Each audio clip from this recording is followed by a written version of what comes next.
I haven't said anything yet.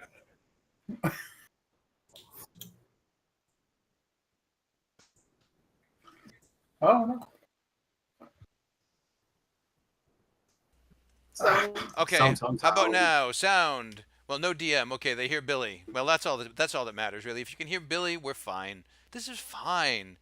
So, what I said when you couldn't hear me was, if it's Tuesday, this must be something wicked this way comes. The Dungeons & Dragons 5th edition campaign set in modern Boston.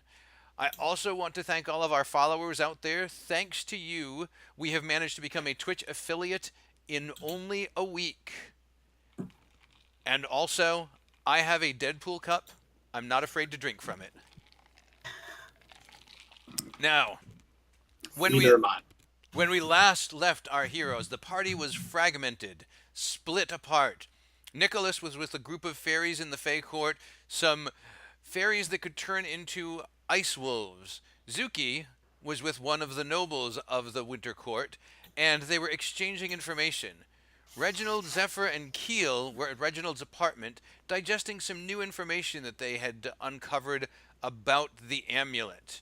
Over the course of last episode, they discovered that the source of their troubles appeared to be some kind of outsiders beyond the normal realm of the planes. And as this information is coming together, and they're facing the threat of the vampire court, they decided that they needed to spring into action, with Reginald, Keel, and Zephyr resolving to head back to the tavern to talk to Sam, and Zuki and Nicholas continuing their conversations with their respective fairy counterparts.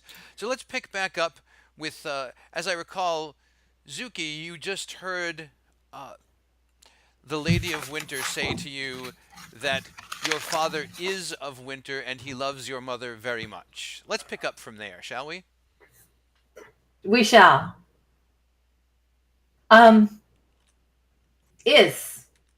You mean he's alive now? He's here? I can see him? Oh yes, he is quite alive, child. As to whether or not you can see him, I am not sure that is best at this moment. He is indisposed. What does that mean? I mean, I feel like you probably knew this all along and you were just hiding this from me. So why can't I see him? He is on a mission for the court. When I say he is indisposed, I mean that he is not present. He is alive. He is around. I can communicate with him. But he is not physically nearby for you to visit with. Perhaps I should arrange... So why... Oh, please, child. Why would this be the first that I've heard from him? Is it the first you've heard from him? Yes. Are you sure? Have there been no What do you mean, am I sure? Have there been no moments that you felt were merely a dream, that perhaps were more than a dream? Perhaps were him talking to you?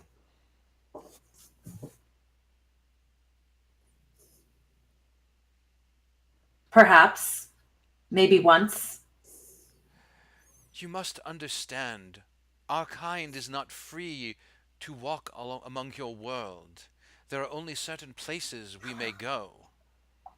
He was free to walk among my world for however long he was with Mom. Yes, but... I don't understand how this is any different. Perhaps you should talk to your friends in Ben. He had a relationship with him, and the relationship soured, and he was told to leave.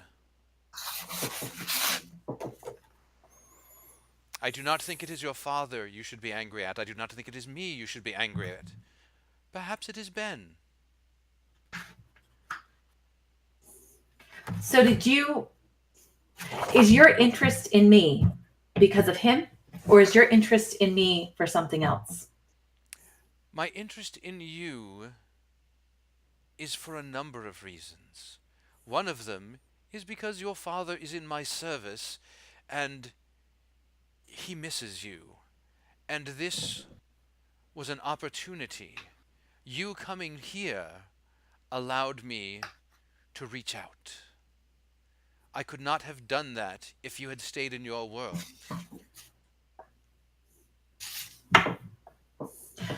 You said that he has limitations because he's of the Fae, but you also said he loves, present tense, loves my mother very much. She should not have those same limitations. She's human. Why That is can't I true. see her? I didn't say you couldn't see her. I'm just not So sure you want to at this moment. And while Zuki ponders that, we're going to head over to Nick, who had a revelation of his own last week. Either the fairy are lying or someone's lying. And since fairies don't lie, are they mistaken? What is going on here?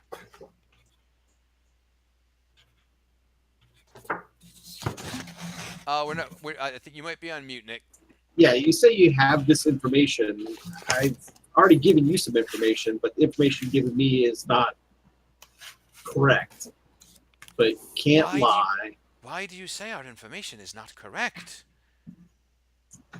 because I know my father and he's not a human.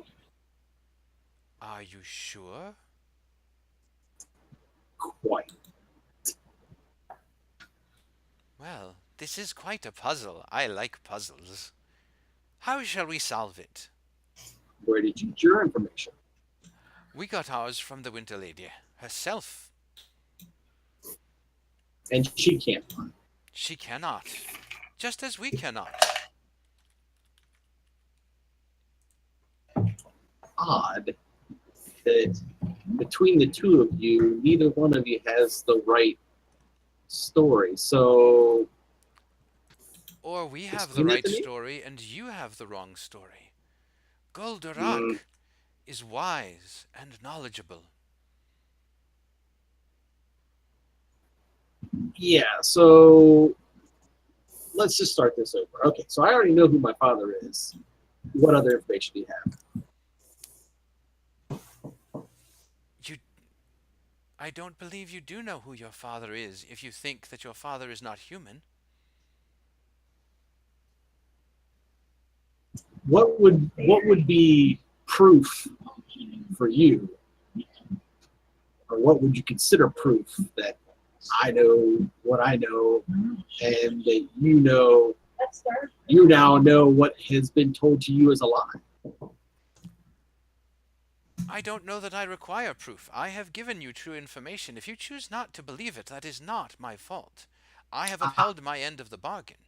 How about this? How about, since that's not firsthand knowledge for you, it was told to you, how about we go to your source and then I can ask your source the correct information? I do not see how that would help because she has told us and we have told you. It is the same as if she had told you. Well, then if she doesn't know that she doesn't have the correct information, isn't that important that she have the correct information? It's almost like it's a secret that somebody is keeping from her. Wouldn't you want to have the correct information? I do not think that having the correct information is important at this moment, if you are correct, because the only purpose of that information was to share with you. And if you are choosing not to believe it regardless, I do not see what benefit getting that information from her would have. Perhaps we should try a different path. What else would you like to know? Maybe you misunderstand. What if you found out that somebody was lying to your mistress? Wouldn't she want to know that somebody lied to her? Eventually, perhaps. But So not how right about now. we speed it up, and since you don't have the information to answer my question, Go ahead and give me a persuasion roll.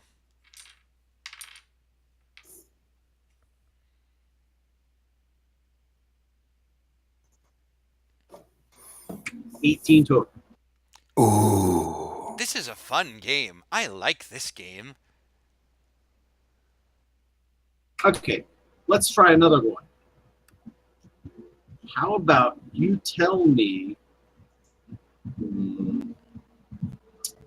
why we're being kept separate? Oh, that's easy. That won't cost you much at all. What information would you give for that? I believe it is your turn to go first.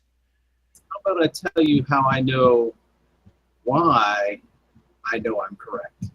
Oh, that sounds good. I assume you're familiar with celestials. Oh, yes. You may have heard of, let's say, maybe a Hound Archon, Oh, yes, yes. We know of many Hound Archon. and you know their purpose. Yes? Have you ever heard of Jerix? That Archon is not known to us. Well, he is a Hound Archon, and he was known to my father. Oh. And your father, you say, was not human. Correct. Interesting. And what did you want to know from us again? We've forgotten. So quickly you forget things. Let's just say you were going to tell me why we've been separated again. Oh, yes, that's right. Because you each have different lessons to learn. And my lesson is? Well, today's lesson was that things are more than they appear. And her lesson? Is for her. And while Nicholas ponders that, let's see what's going on back at the apartment.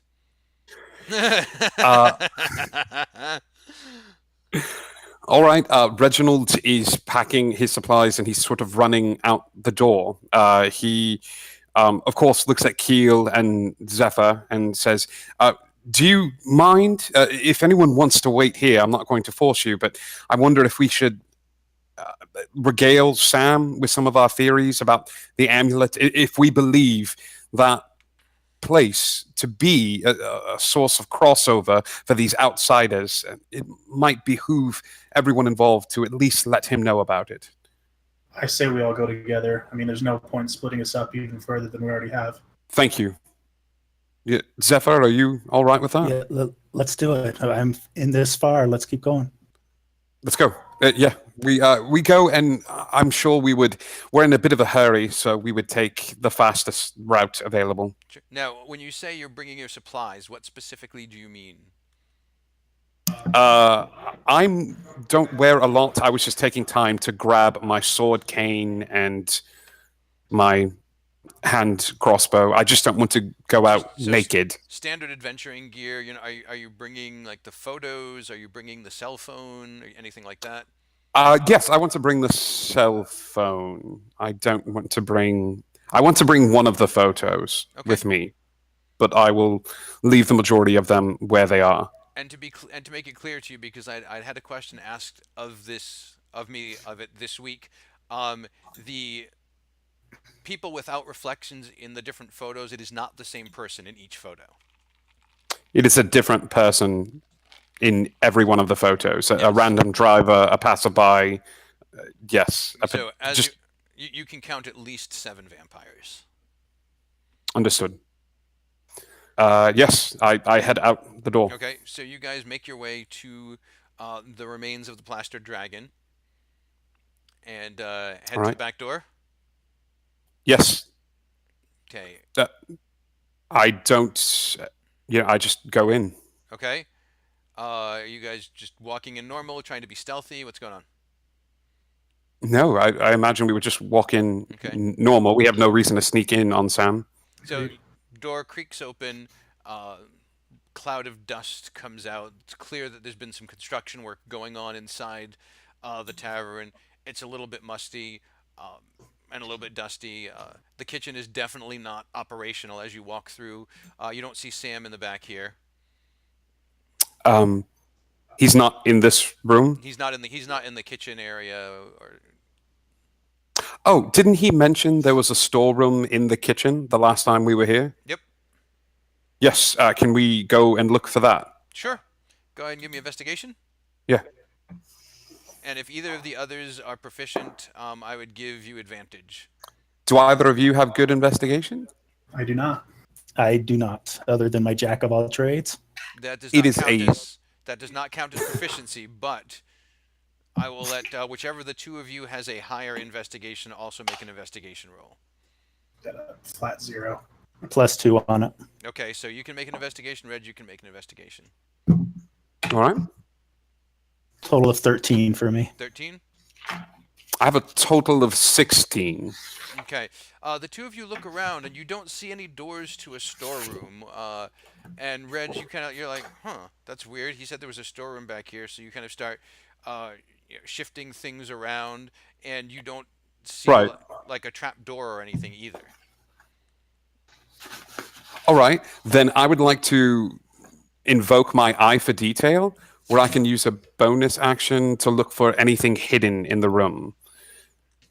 Like a bonus to make an investigation. No, I already made. That's kind of the investigation check. Yeah. Okay. All right. Well, then I will. This is an odd question, but I've been watching a lot of out of character. I've been watching a lot of spy movies now that I'm playing Reginald. Is there any sort of slope to this room at all? Oh, how are you going to test that? I want to take a glass of water from the sink and pour the water on the ground and see if it slopes anywhere in the kitchen. It does. I follow where the water goes. There's a drain in the floor, kind of center back of the kitchen area. All right. That is fair. All right. Yeah. I yell out for Sam. Sam, are you in here? You don't hear anything. All right. We leave the kitchen, but this Head into the bar. probably. Yes. Head over to the bar. Okay. The bar looks clean. Again, the bar itself, not the whole room, but the bar itself looks clean, and most of the debris is gone. The room looks kind of shored up. It looks like there's still some plastering and painting that needs to be done, but given that it's only been, a couple of days, there's been some remarkable progress made in here. The bar itself looks to be a functional bar again, and it looks like it's restocked. And do we see Sam anywhere in this room? Sam is not in this room. Is there another room in the bar? Is there a back room behind the bar? Not that you're aware of, not that you've ever been to. All right. So Keel's getting a weird feeling, so he's going to close his eyes for a second and focus and use one of his divine sense abilities. And what kind of beings does that sense? So it senses presence of strong evil registers on your senses like a noxious odor, and powerful good rings out like heavenly music. It will sense celestial, fiend, or undead, and I will know exactly what type. Okay, you are not sensing any celestial fiends or undead anywhere nearby you. What's the range on that? Because didn't that change? 60 foot. 60 feet. Yeah, it's definitely nothing within here or within the kitchen area, or like the immediate outside. Okay. And Keel keep that to himself. Okay. All right. Yes, this is odd, and not to assume that Sam lives here, but I've never seen him anywhere else but here. The kitchen door swings open and Sam walks in.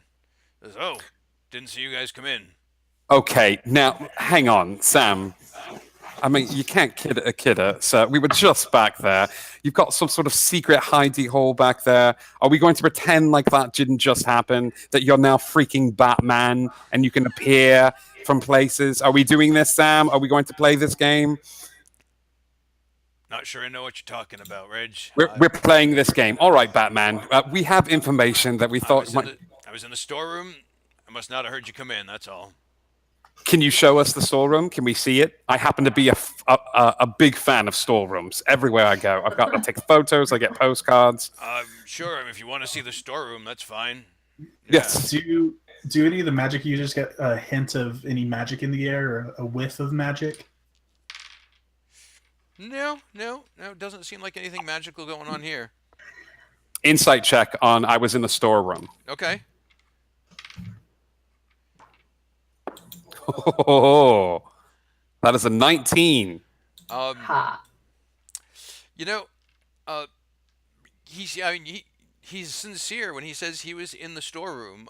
It's very credible and believable.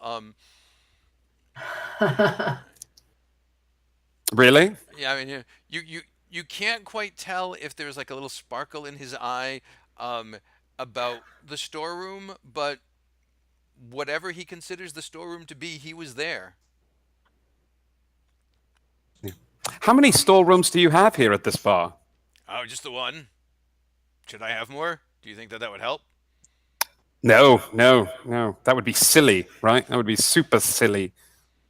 All right, so we're Don't want to be silly. So we're gonna go look at the storeroom, or are we gonna you're gonna talk about what this information is that you have? Because I mean, No, let's just talk about the are you information. sure, I can take you right now. It's not a big deal.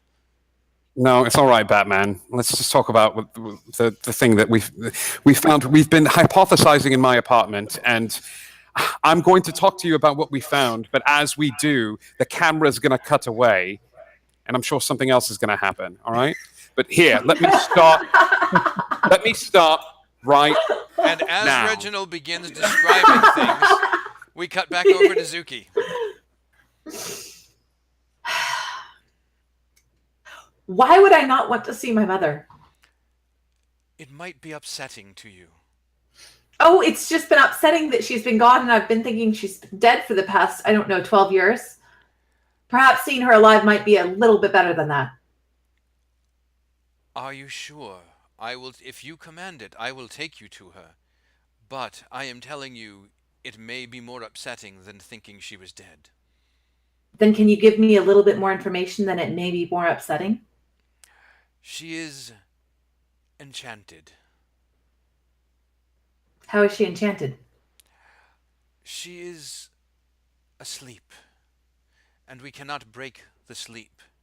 Your father is investigating how to break the sleep. And how long has she been asleep? For 12 years.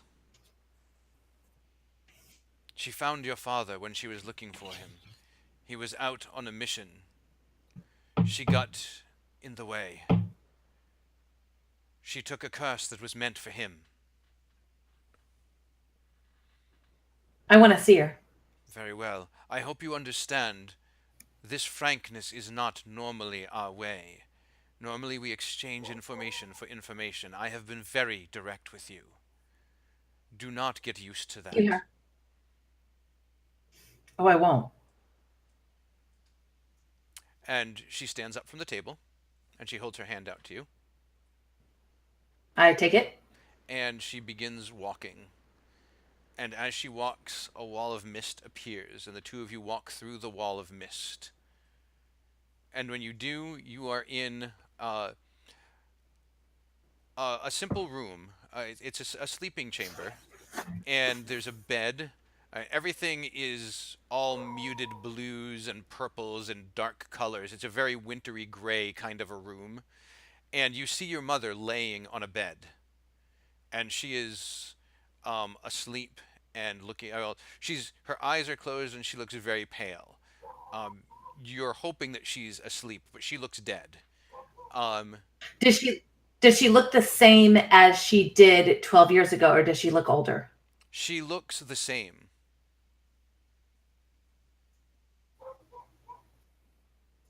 Okay. And there's a bed, there's a little night table with some things on it. There's a dresser there. There's another bed in the room. I touch her Okay. because she wouldn't. I mean, she wouldn't just trust that they wouldn't have done this. I touch her and I cast Cure Wounds. Okay. Your hand glows, and the warmth of the magic spreads through her. You don't see any wounds close or anything like that. There doesn't appear to be any lacerations or abrasions or anything. Her skin looks, if anything, flawless. And as you're touching her, you detect faint, shallow breathing, but her skin is very cold. It's almost like, not quite cryogenically frozen, but she's definitely in an extremely slowed down state. Okay. Did you want to look around the room at all? Yes, absolutely. There's a picture on the table next to the bed. Mhm. It's a picture of your mother smiling, holding an infant with an elvish man leaning in the frame next to her. And what does he look like?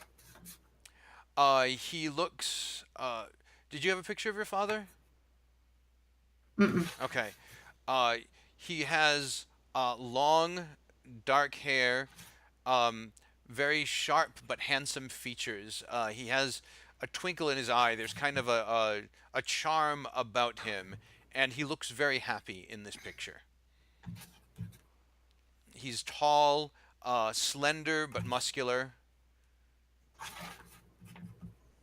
and he's dressed in the clothes of your world, not the clothes of this world. He's wearing. Give me an insight check. Okay.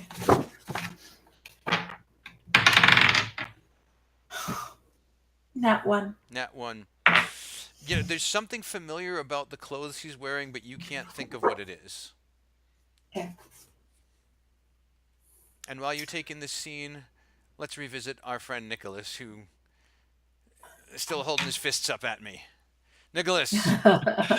And yes, so let's just kind of circle this back around and start with the part where I'm just going to put my hands just behind my ears and say, if I were the progeny of a human male and female, this seems kind of odd. We did not say you were the progeny of a human male and female. We said your father was human. Excuse me? We said your father was human. That is all we said.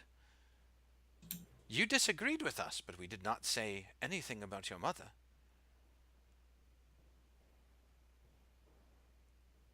Okay, then what? Well, you seem a very bright lad. I Yeah, think yeah. you can figure it out.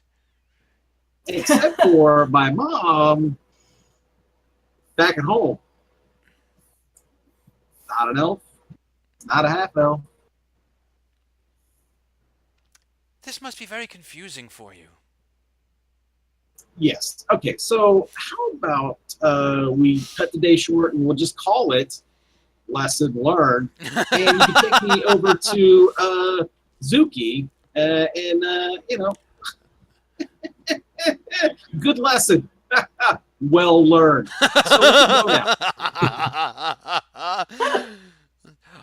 Is that what you wish? Yes, if you could take me just to her, like directly. We will take you to the table where you first met the lady. That is where her lesson is today.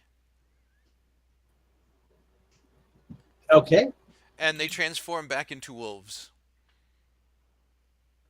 Fast as you can go. And they scrunch down. You hop on. We're riding real Oh, fast. this is fast riding. This is what fast riding looks like. I'm getting a little motion sick. Okay? So yeah, slow down just a little bit. All right, you go racing off, and it takes you maybe 10-15 minutes, and you arrive at the table, and there's no one there. Yeah, I get you brought me to the table, but their lesson was here. We were told that the lesson would be here. This is where we are to meet her. It seems like you've been told a lot of things that just aren't true. Well, They were true when they were told us. And then? We don't know. If we knew, we would have to tell you. Otherwise, it would be a lie.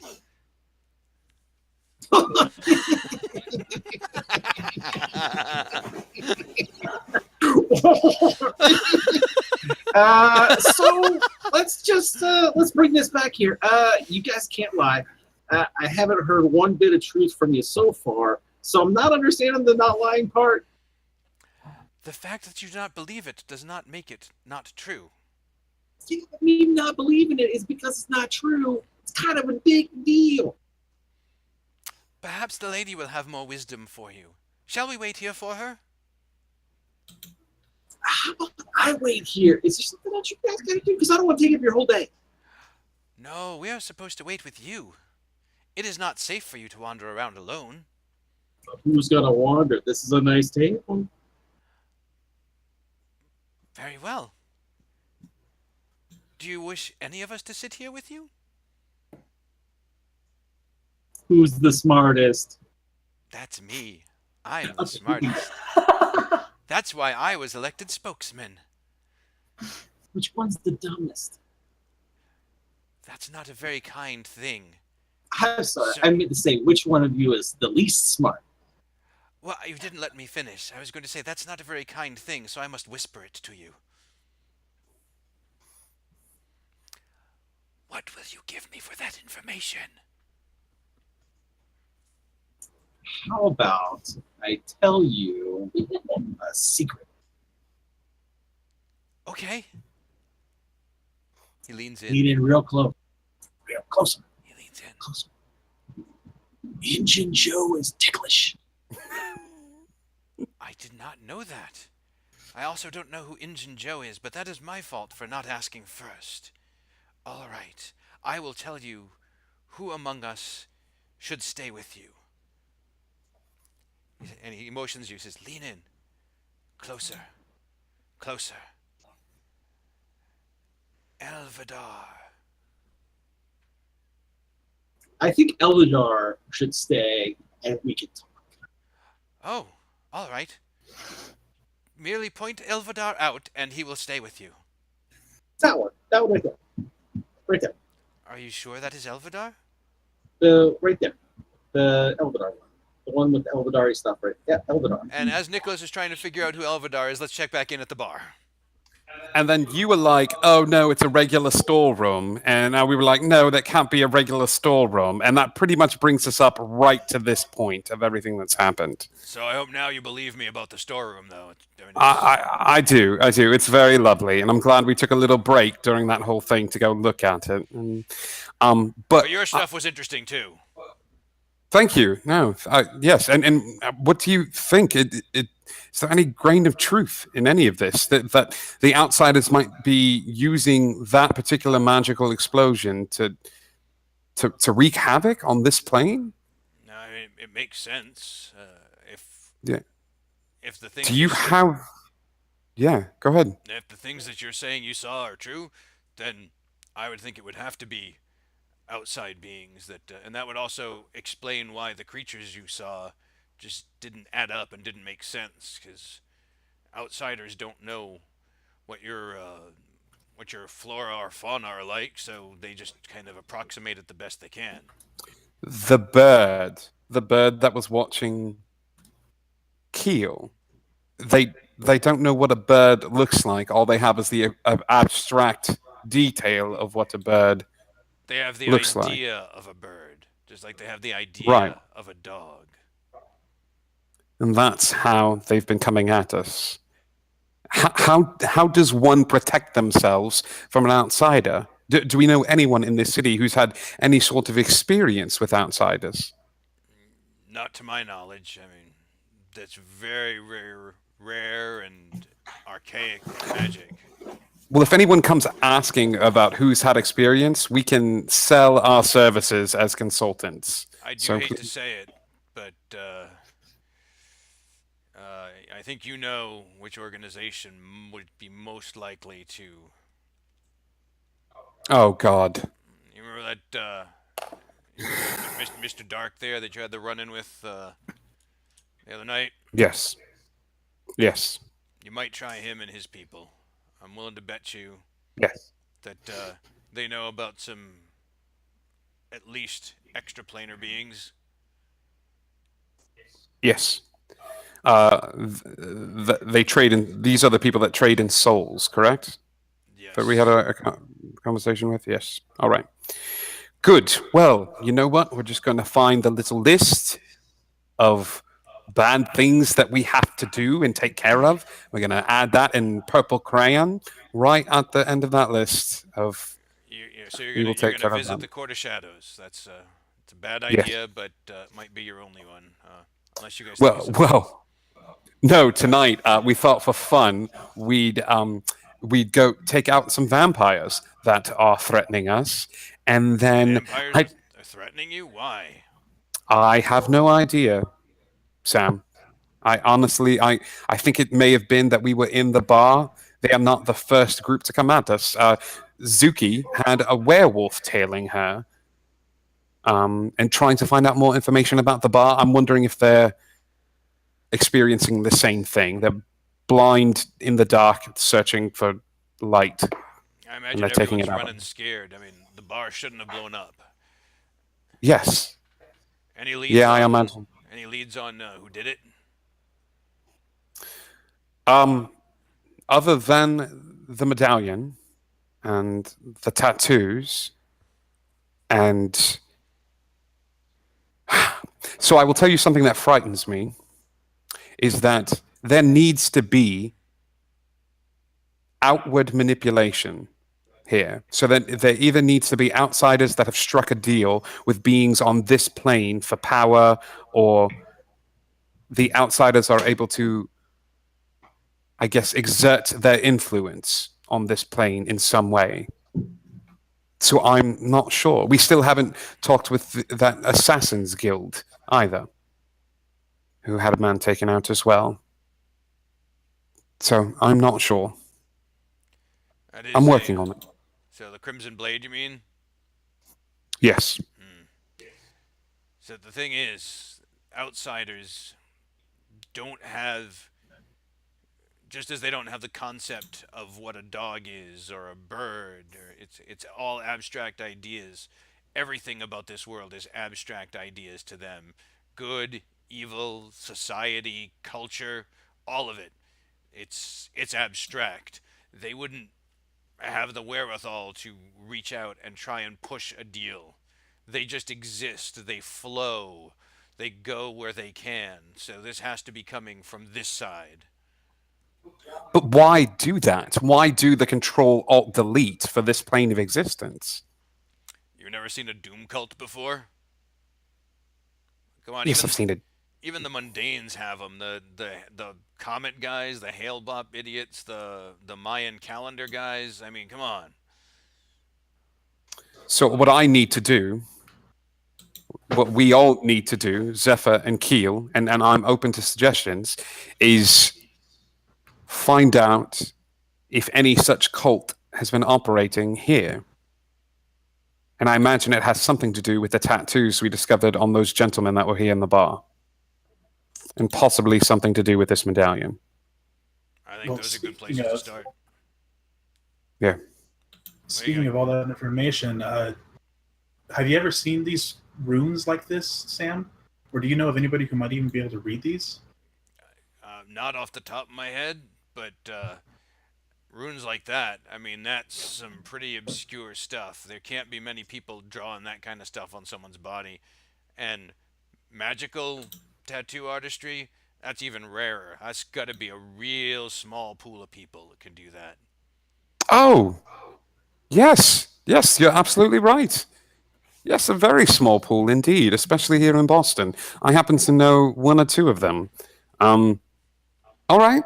Thank you. Yes. Maybe.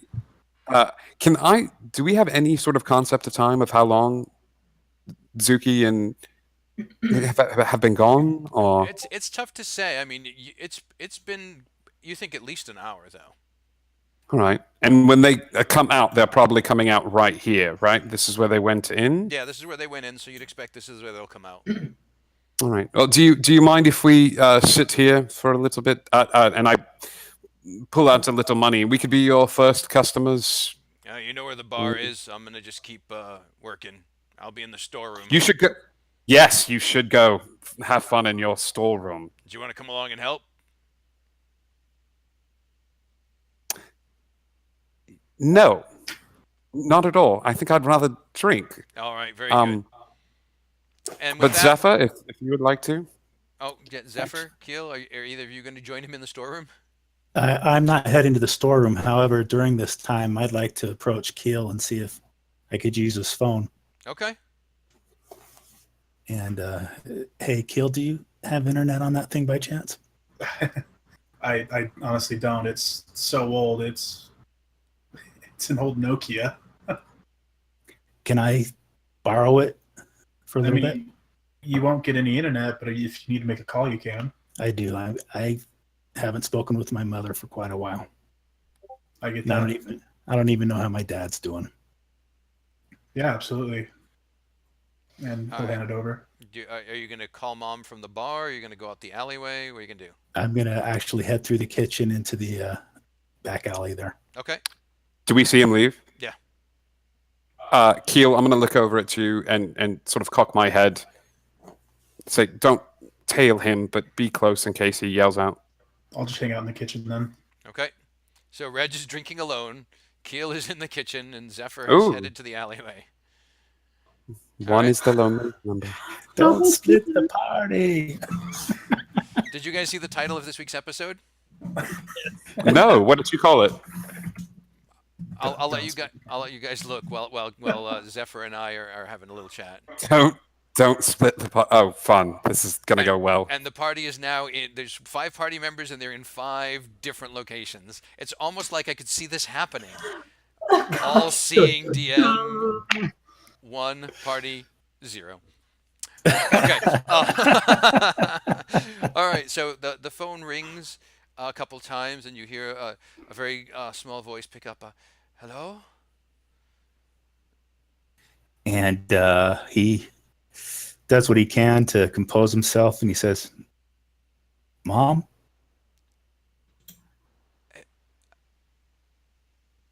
Is that you? yeah, Mom, it's me." This is not a joke. Is it? Where are you? I have been worried That's- sick about you. That's not important. I just It's needed to very get hold of you. important. Where are you? It's not what you're gonna think, but I'm at a bar. It's not what I'm going to think. You're at a bar. How is that not what I am going to think? I miss you, Mom. I miss you too. Come home. I can't right now. We can fix this. You can come home. Mom, how's Dad? Long pause on the phone. He is all right. He has been better, but he is all right. Has he been going into the office? He is still recovering. He is working from his bed. I do not know what you did, but it hurt him very badly, physically and emotionally. I'm sorry. I know you did not mean to. You would not hurt anyone. It was too much. He pushed you too hard. You lashed out. You did not understand what you could do.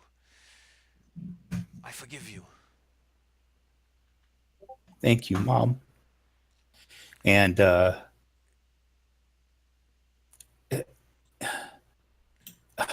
he's having difficult time putting anything out and everything.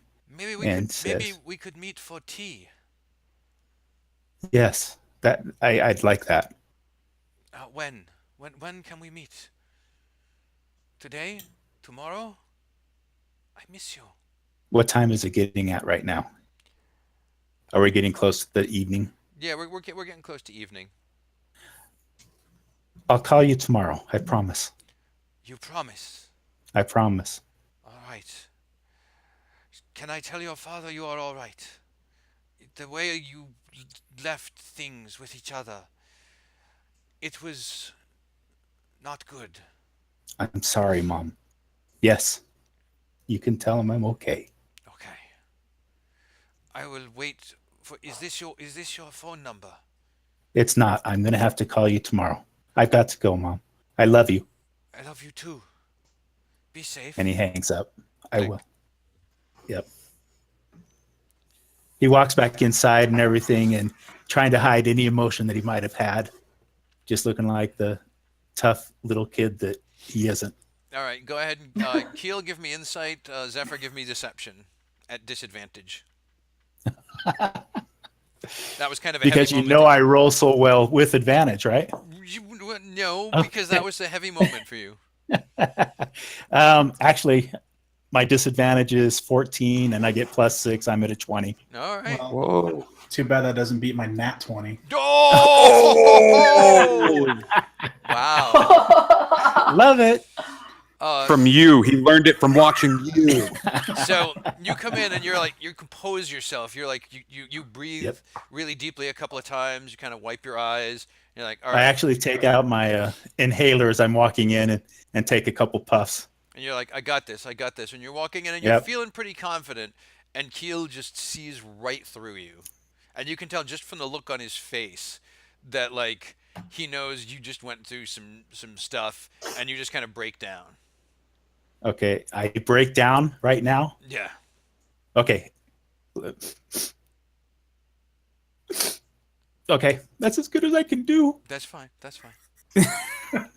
Keel, how are you reacting to this?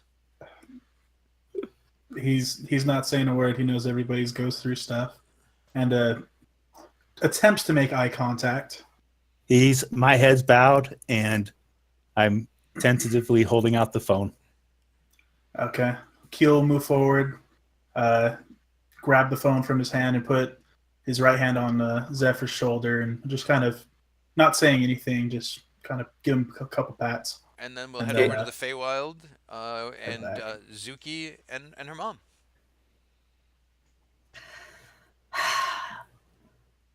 Can I have that photo? I suppose. I don't see why not. Your father looks at it from time to time, but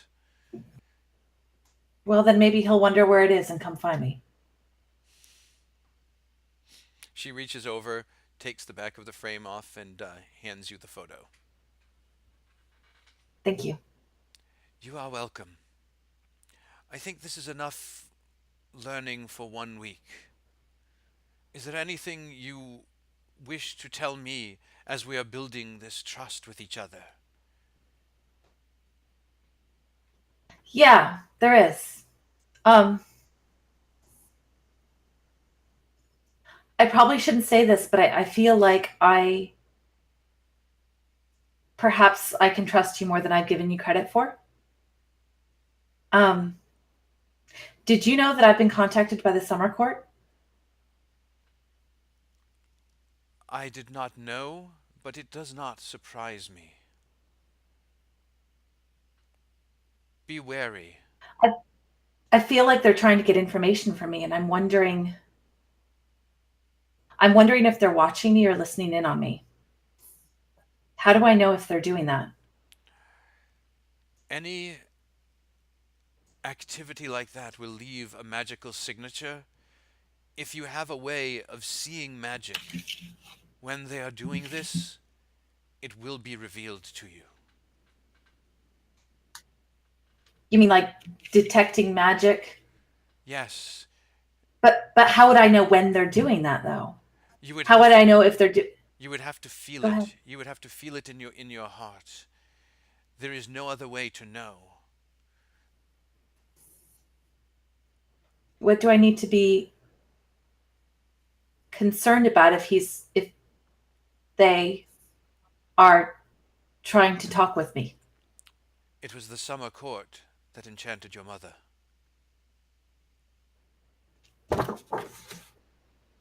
Whoa. Why? As I said, she got in the way. It was intended for your father. What can I do to help? Perhaps you can get information from the Summer Court on breaking the charm.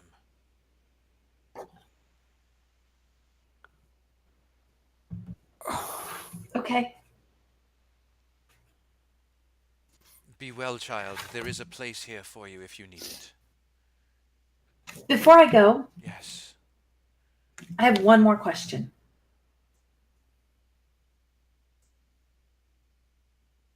Are you listening in on me or observing me? No. We trust you Are you listening?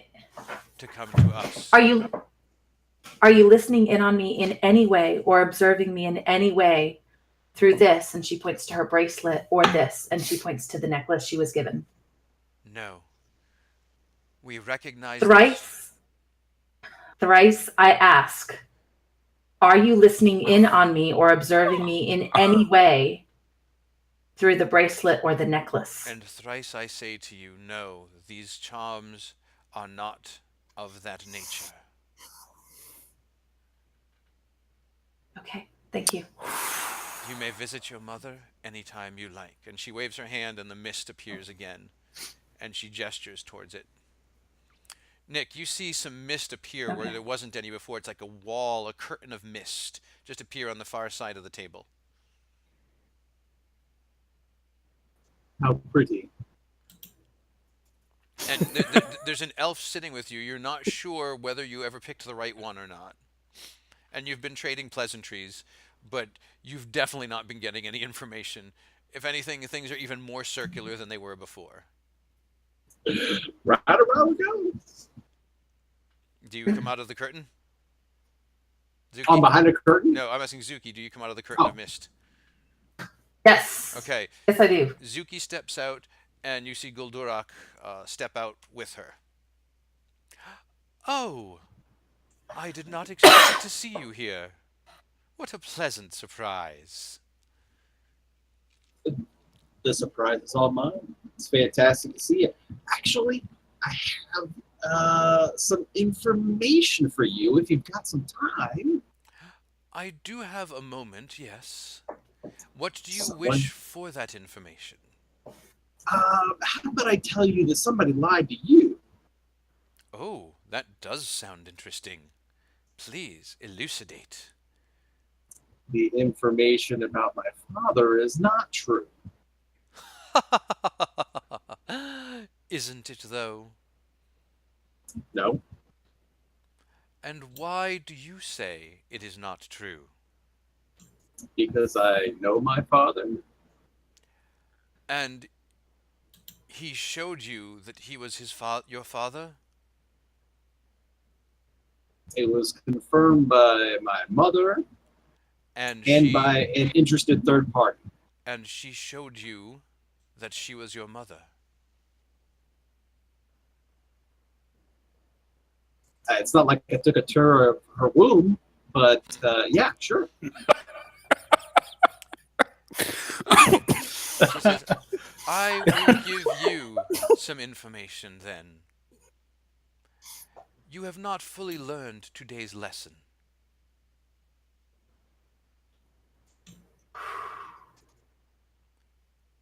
I think that is enough for today, children. I believe the wolves shall convey you back now. Do you need anything before you go? Refreshment? No, thank you. No, I was so close. It's gonna be like maybe just a little, but that I And gotta go. the wolves come bounding up, and they scrunch down. And you guys get on, and you go racing back to where the portal was, and the portal opens, and in the bar, you guys see the portal. The three of you are sitting at the table. Keel and Reg are probably a few drinks in. Zephyr is on his second ginger ale. He's hitting it hard. And the two of them step out onto the table. And the wolves change back. You guys see through the portal, you see these wolves change into elves and start waving. Zuki waves back. And the portal closes. Those lion sons of bitches. Well, welcome back. How did it go? It was interesting. I feel like I learned a lot. You? Not a damn thing. Not one damn thing. The whole time, nothing. Not one. Not even a little bit. And they split a group. She was not even where I was. Totally different. I got stuck with the 4 dumb elves, and it was just a wall of nothing. I could have What did been they tell talking to you? myself. What did they tell you? What were they trying to let me teach you? recap. It was somewhere between nothing and not a goddamn thing. So they just sat there and didn't say anything? Oh, they said a lot of bull crap, like they knew who my father was, but I didn't know my father, but I know who. So I know what he is, I know who he is, but I haven't actually met him. And they, Okay, so go ahead. yeah, no, this is a lot of crap. So apparently you had a fantastic voyage. Awesome. Okay, wait, they told you that they know who your father is, but you don't know who he is? No, I know he's not who they said he is. Who did they say he They was? said he's a human.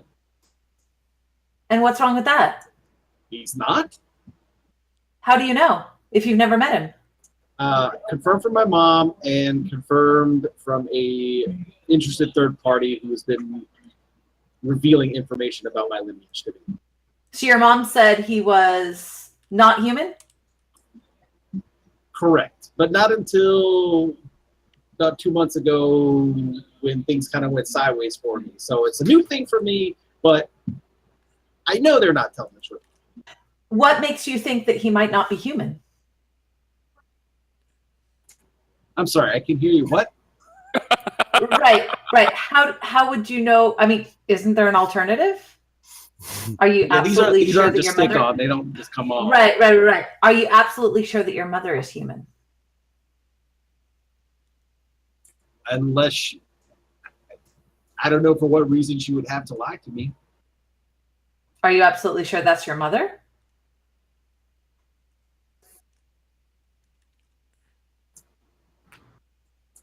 Barring Well, a maternity test, no. But again, if something happened in the past 2 months to really turn my world upside down, oh wait, that did happen. So no, I don't think she's lying. Sorry, but Reggie said they can't lie. Reggie? Yes, they are able to twist the truths a little bit. They are able to say certain things, but no, they are not able to lie. But I'll punch a baby. That's what's going to happen. Nick, we've talked about your baby punching. Stop. No baby punching. One of you had what sounds like a very learning experience while you were there, and the other one came back wanting to, forgive the colloquialism, punch a baby. I think nothing better sums up the fairy court in my mind than both of your experiences mushed together and just adding uncomfortableness all around. So I'm glad you're back. Did I mention that they split the party? They meant to mention that? Oh, you're never supposed to split the party. That's Yeah. I know that. You taught me that day one. That's a thing I we don't know. happen. And that's what happened. well, There. I'm smart enough to never split the party, and I sip my whiskey. Oh, I see what you did there. I I'm picking What? up what No, you I- put down. No. How about this? Oh, I cannot offer you answers. I cannot offer you solace. But what I can offer you is a little bit of therapy. How would you feel about fighting some vampires this evening? yeah. And what, she got all the answers that she wanted, and I'm left over here getting nothing but wall. Besides, Zuki? what did they tell you? I didn't get all the answers I wanted, but I got the beginnings of answers. What did they tell you? Did they tell you who my father was? A really good story. They did not, but I saw my mother. Wait, what? You saw your mother? Yep. Is she alive? Yes. Well, where is she? Okay. Why is she not? She's not awake, but she's alive. According to them, she's been asleep for 12 years. Why wouldn't anybody try to wake her up? I tried casting Cure Wounds on her. That didn't work. Yeah, that's not going to wake somebody up. Maybe if you had told me, I could have taken looks. I'm going to tell all of you this right now. If this turns into one of those true love's first kiss bullshit things, I am walking away from adventuring life altogether. I haven't yet tried, but I heard that's the way to do it. All right. Well, we'll let all of you breathe. We've done some digging ourselves and learned what we could about the amulet, and we have more questions than answers ourselves, but we're starting to get there. We have the beginnings of answers as well, and we didn't take a trip. Yes, you in the back waving at me, Nicholas. It's not class. I think we're ready. I definitely want to punch some vampires. So if that's really the alternative, not that I want to be, but Yes. this would be the time. I when would I'd wanna be there. recommend not punching them, perhaps using a stake of some sort. Oh no, lots of punching. I mean, Lots I'm not of the punching. expert here, but I mean, I'll leave that to Reggie. But I mean, you're welcome to punch them. That could be fun. Just a No, little no. frustrated, I apologize. You get one. You get one vampire punch to the eye, and then you have to go hardcore with it after that. All right? Oh, you can cut off their heads too. You can cut off their We can heads. do that. Very good, Zuki. You get a Okay, gold talking, star. Talking about the vampires, what do I do with this? And he holds up the globe, the little sphere that you guys gave him earlier. Oh, yeah. Okay. So here is what we are going to do about that. I have no idea how many vampires are at the park, and right now I'm angry enough that I imagine there's not going to be a lot of talking involved. And Zephyr, I say this because I would consider us friends. You look very weak. You look like a stiff wind could blow you over at any moment. And I'm worried that you may get rushed on. So here is the rule with the globe. Defend yourself by any means necessary, utilizing your voice. But if you get surrounded, if you are pursued by more than one vampire at any given point, or you feel like seriously fucking shit up, then you use the globe. Does that make sense? Yeah. How do I use it? Smash it. Pretend you're on stage and drop the mic with Oh. vengeance. I'll do the Who on it. The what? The Who. What? Oh, I'm just messing with you. I know who the Who is. Oh, It's fine. okay. yeah, he smashed the guitars at the end of their show, and Explaining a mind. joke always makes it better. yes, in it my does. Yes. Smash it. Got it. All right. Is it that time of night, Brian? It's getting close to that time of night. If you wanted to head to the park, you certainly could. Yes. Let's head out. Okay. You guys make your way to the park. And it's not like the dead of night yet. It's still, it's maybe 8 o'clock or so. So there's a few people in the park. I would say we find a spot. I look over at Zuki and I'm like, Zuki, do you want to try some death from above, or maybe perhaps some hiding? Certainly. Zuki, Let's. are you doing anything special in this park? Oh, this is Olmsted. That's right. Olmsted Park. No, I mean, I'm going to be kind of extra aware to see if Okay. there's anybody that I recognize here. But I'm not going to be doing anything outside of that. Okay, give me a perception. I'm probably going to take a sneak peek at that mailbox as I pass it, just to see if there's anything on it. Mhm.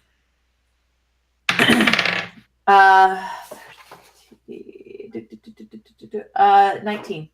Okay, 19. You're looking around the park as you're like trying to pick out the perfect place to ambush from above on, and you kind of wander by the mailbox. And one of the things that you notice is that the same police car has made 2 circuits of the park during the 20 minutes or so that you guys have been here, and the mailbox has a small lambda chalked on it.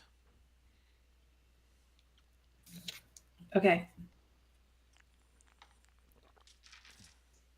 Did he say lamb chop? He did not. Lambda. Bryant, can we find a spot in the park that we can possibly observe from multiple directions on? Yeah, Like like a using park a bench or something that's like along the path. Yeah. Yeah. Zuki is coming in from a different direction. If any of you feel the urge to make yourselves scarce and then join the fray, I think I would like to face this a little head on and get ahead of it that way. But I leave you to know your strengths and weaknesses. I mean, I've fought Okay. vampires once in a while. I'm good sticking right here in the front. Excellent. Good. I'm so glad you said that. I was going to pee a little if everyone left. So thank you. Just one is fine. So Keel and Reg are on the park bench. Zuki is scouting for a convenient tree. Nick, what are you doing? I'm going to get close to Zephyr. Okay. Stick with him. All right, Zeph, where are you guys going to be then? I'm actually still clinging on to Keel about a bit. He's So we're kind of been all my on Keel, lifeline. Yep. Okay. So while you I guys mean, I can step back a couple feet. I don't have to be on his lap or anything. while you guys are arranging yourselves on the park bench, you hear footsteps coming, not super fast, but a little bit at a quickened pace. All right. Can we look towards that direction? Yep, you see a very fit, athletic-looking woman in kind of jogging shorts and a shirt, jogging through the park along the path, kind of goes by you, glances at you guys as she goes by, nods once, and Is it keeps not- going. Is it nighttime yet? It is nighttime. Can I pull out a compact mirror and see if she appears in the reflection? Sure. All right. Do you do that like while she's facing you, or do you wait till she goes by? No, I'll do it. I don't give a flying F. No, I'll pull Okay. out the mirror right where she's right there. Oh, yeah, you see her in the mirror. All right. Cool. She keeps on running. Goes out the park, goes along the path, goes past the mailbox, keeps going.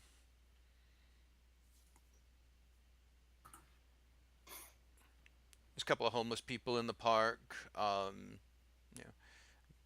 Someone walking their dog. Looking around the park, are there any other groups of people that we can notice? No, it seems like more than 3. no, it seems like pretty much everybody is like an individual or like maybe a 2-person group. And about how far away is the closest other individuals towards us? From us? The homeless people are probably maybe 100, 150 feet. Okay. They're like curled up on other benches with blankets over them. All right. Is there a way to contact them? No, they contacted us. This is slow moving. This is a power move. I know it's boring, but we have to hold the course. Alright.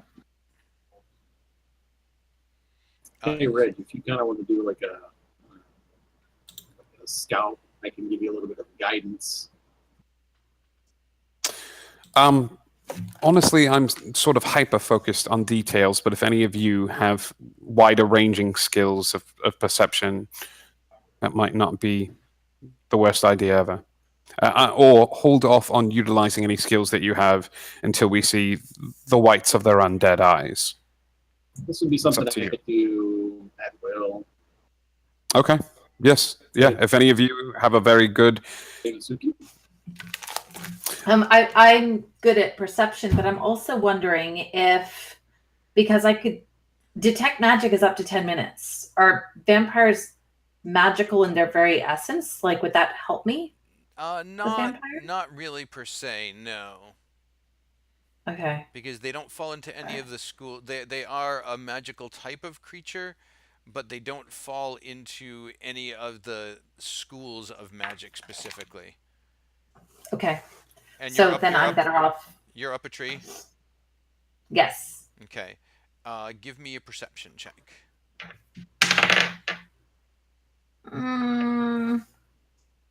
11. Okay. You hear, "Psst, Suki." I look around.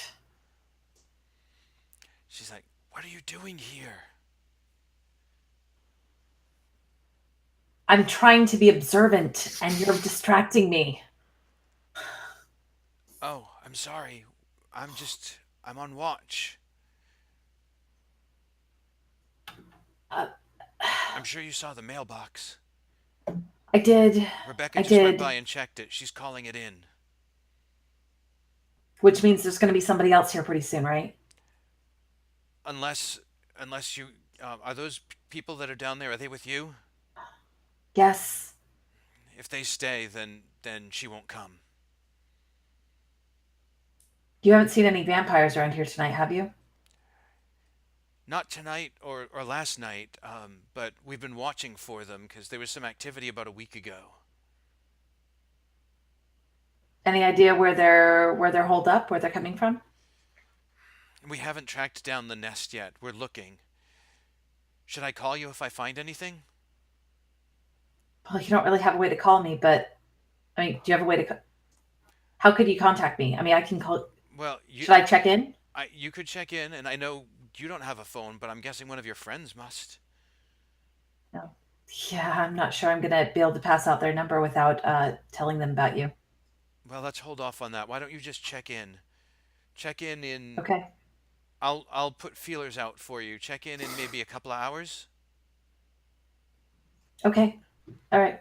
I'll get the network working. Got it. Keep the faith, sister. Thanks.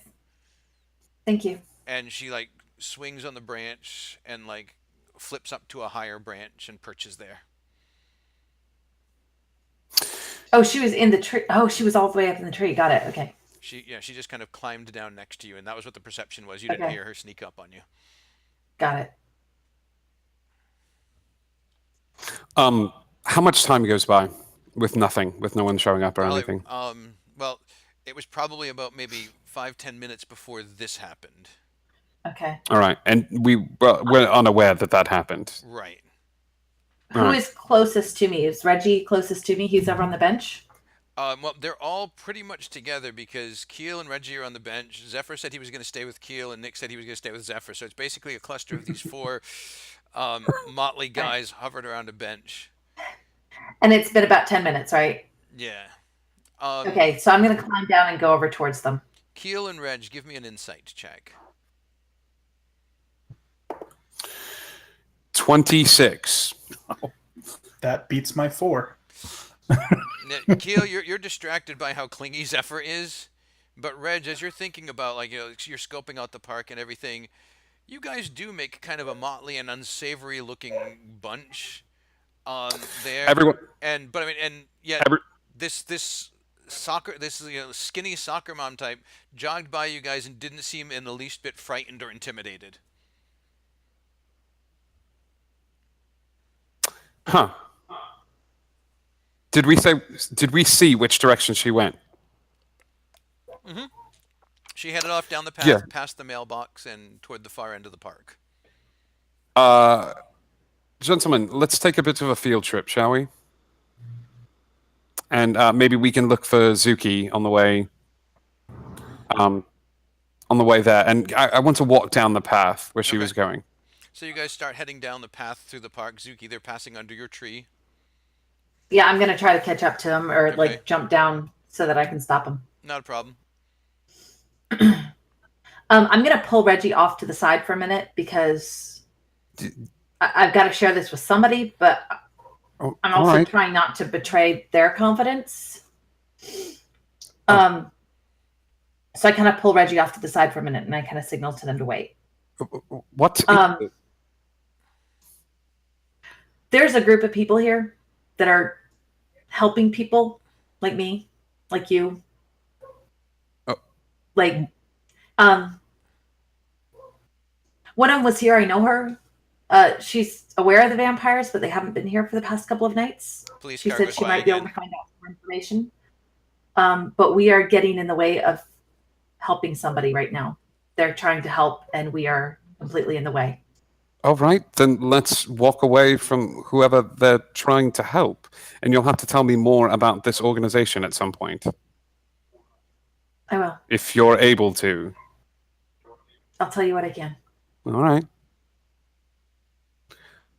Yeah, I want to, because they, of course, wouldn't have like an area out in the open like this where people might wander by. What do we know of Nest, Brian? Like, are they going to find like a storm drain or something? Are they going to have some sort of out of the way? Storm drain, Can we piece- you know, like Yeah. someplace underground in the sewers, or like an old decrepit warehouse with the windows blacked out, that sort of a thing. Can we look around the park, like using this as a base of operations to see if we can find any sort of activity like this? Zuki, you know that if you guys are anywhere in the park, it's not gonna happen. It's not gonna go down.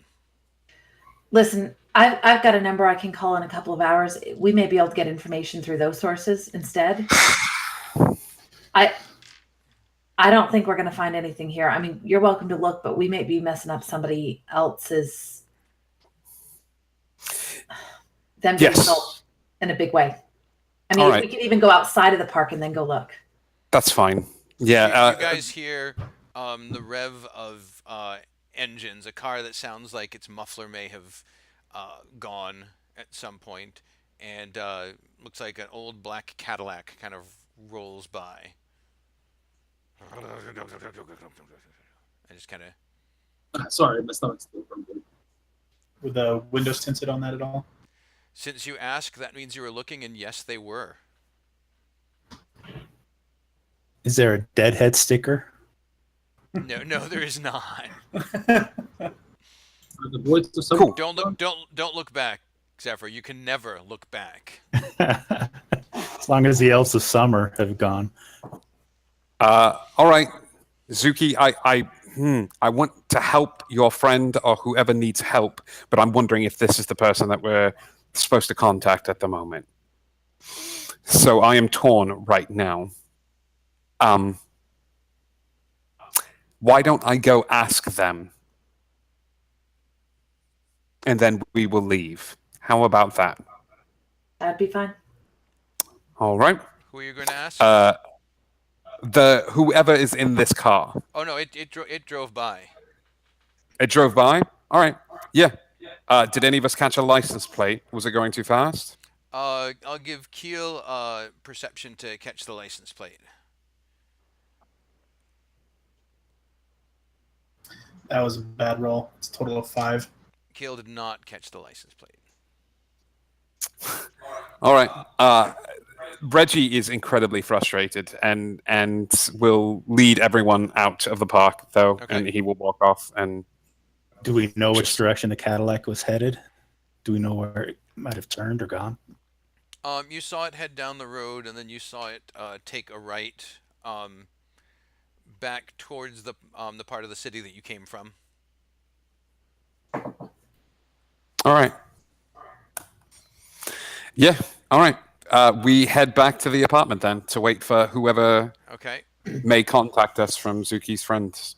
All right. On your way to the apartment, you guys get to the front of the apartment and give me perception checks. 16. 16, 20 total. 20. I need new dice. That would be less, I'm guessing. Less than, Twen- yes. 25. 25 And a 17. and a 17.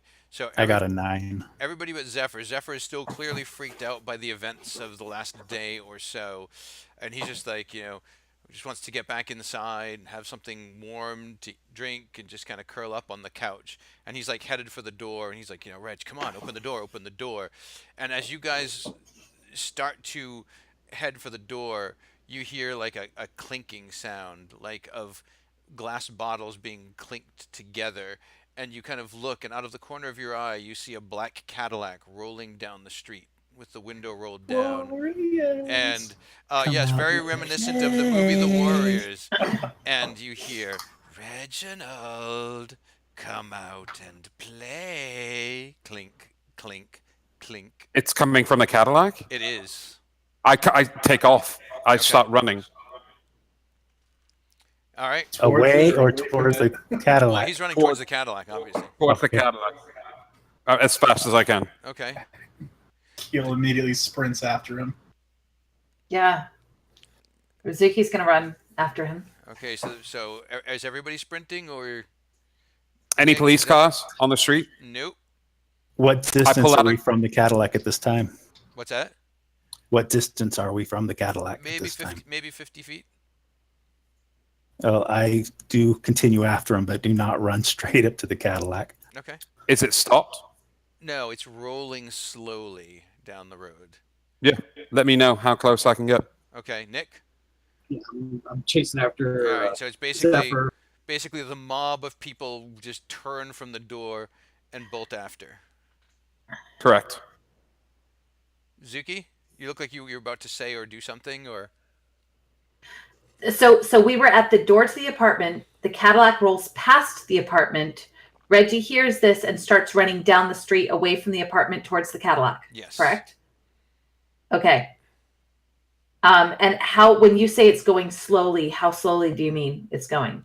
I mean, it's not going more than a couple miles an hour. It's rolling, trying to. It's like staying just ahead of you guys. And we heard clinking of glasses inside the apartment, No, clinking of glass bottles inside the Cadillac. inside the Cadillac. Okay. So, yeah, I'm gonna keep following, but I'm not gonna be running with the group. Okay. Basically,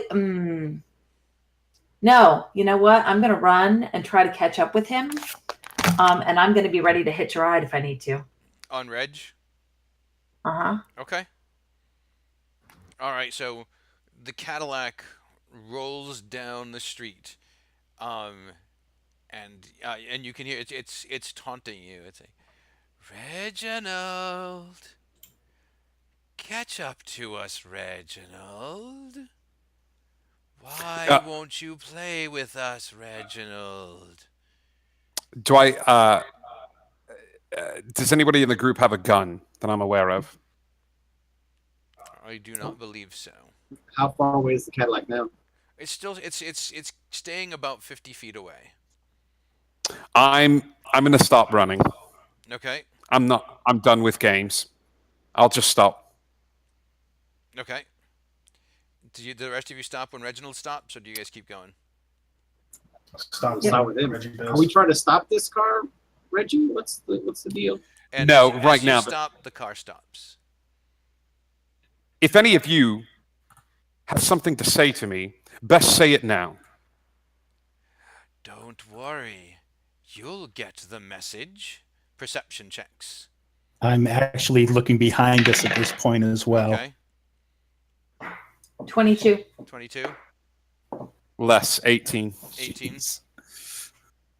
13. 13.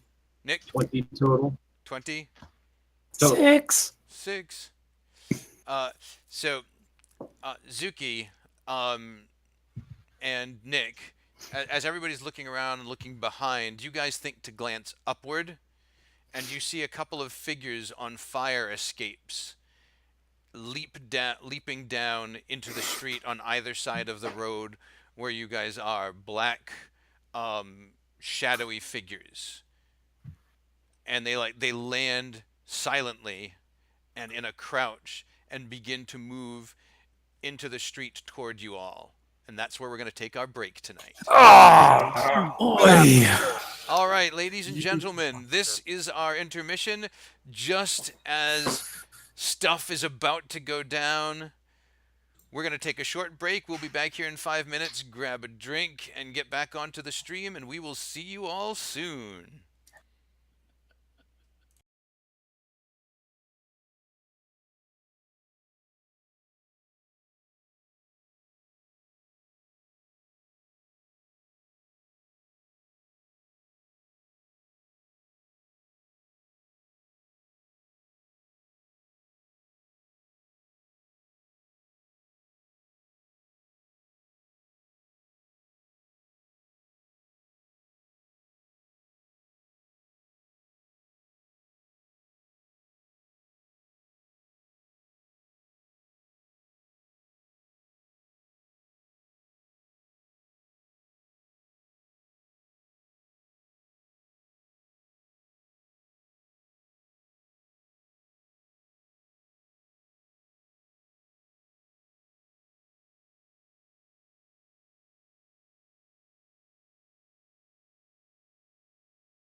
Thanks, bud.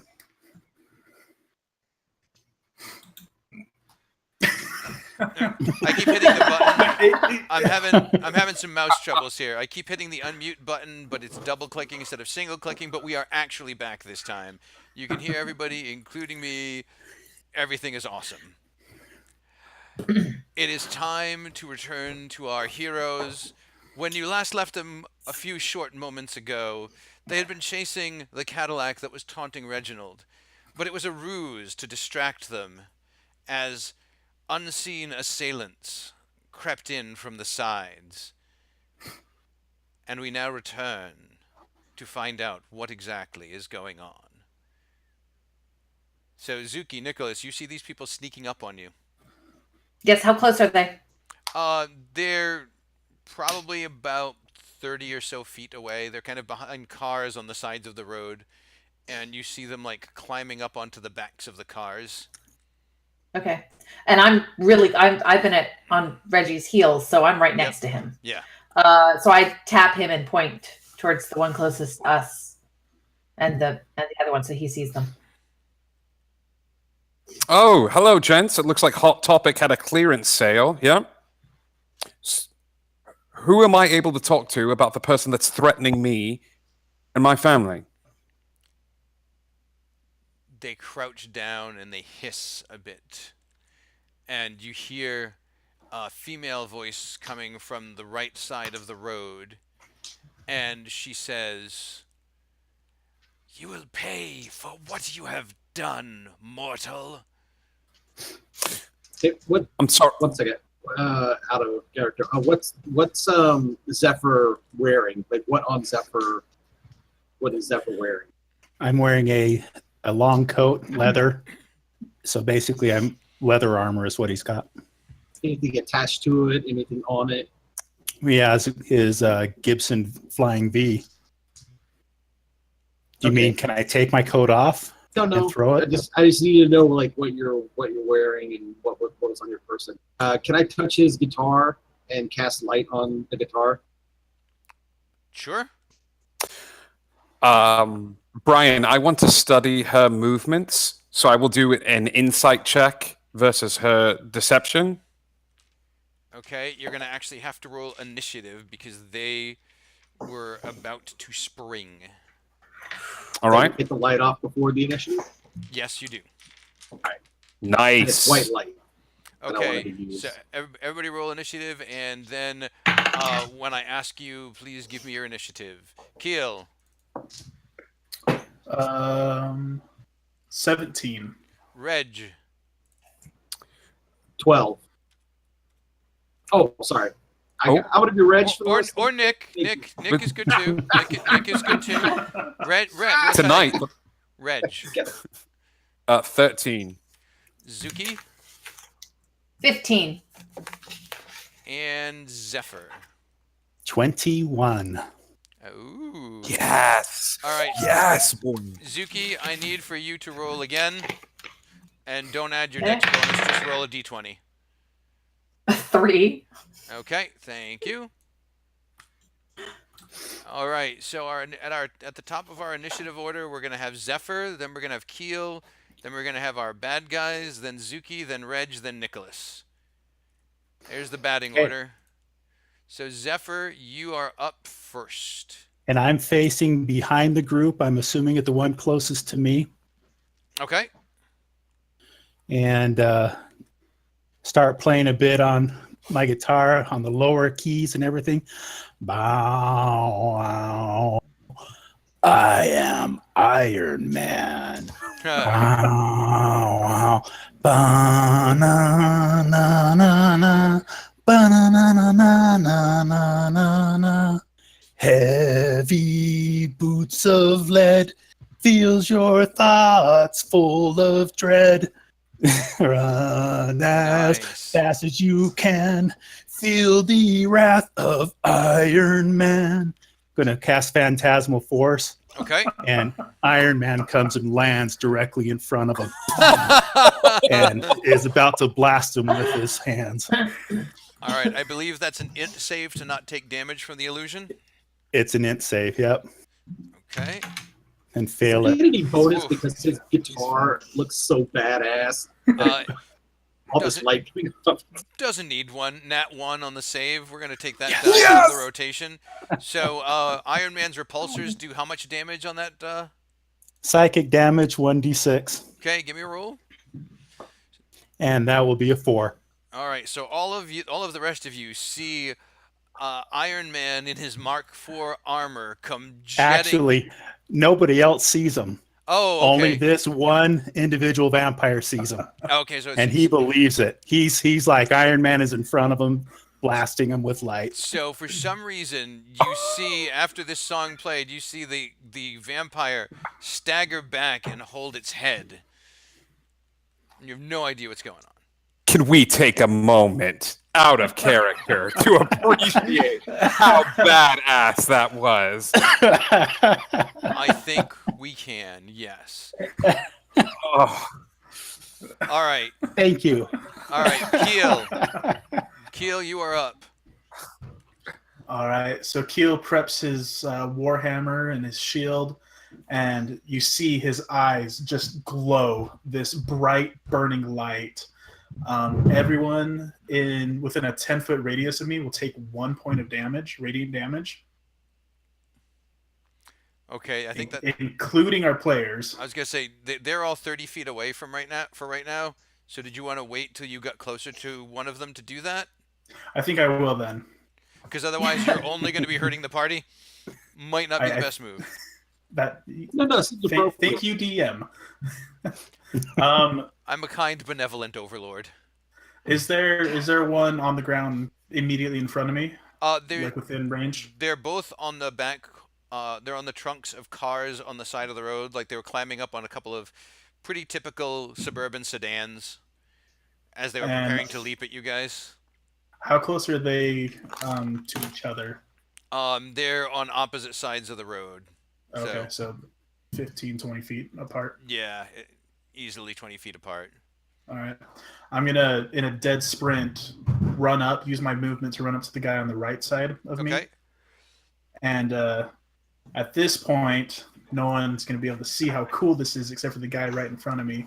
But Okay. my eyes burst in what look like flames, and from my mouth, just light pours. Okay. So I'm going to activate my radiant consumption. And how much radiant consumption does this guy take? Only 1 point of damage, but it is radiant. It is. And then I'm going to take a swing at him with my warhammer. Okay. And with it, I'm also going to activate what my radiant consumption allows is I'm going to activate an additional radiant damage to this hit. Okay. All right, let's see if we get it. That is an 18 to hit. That will hit. Awesome. Takes 9 points of damage, 3 of which are radiant.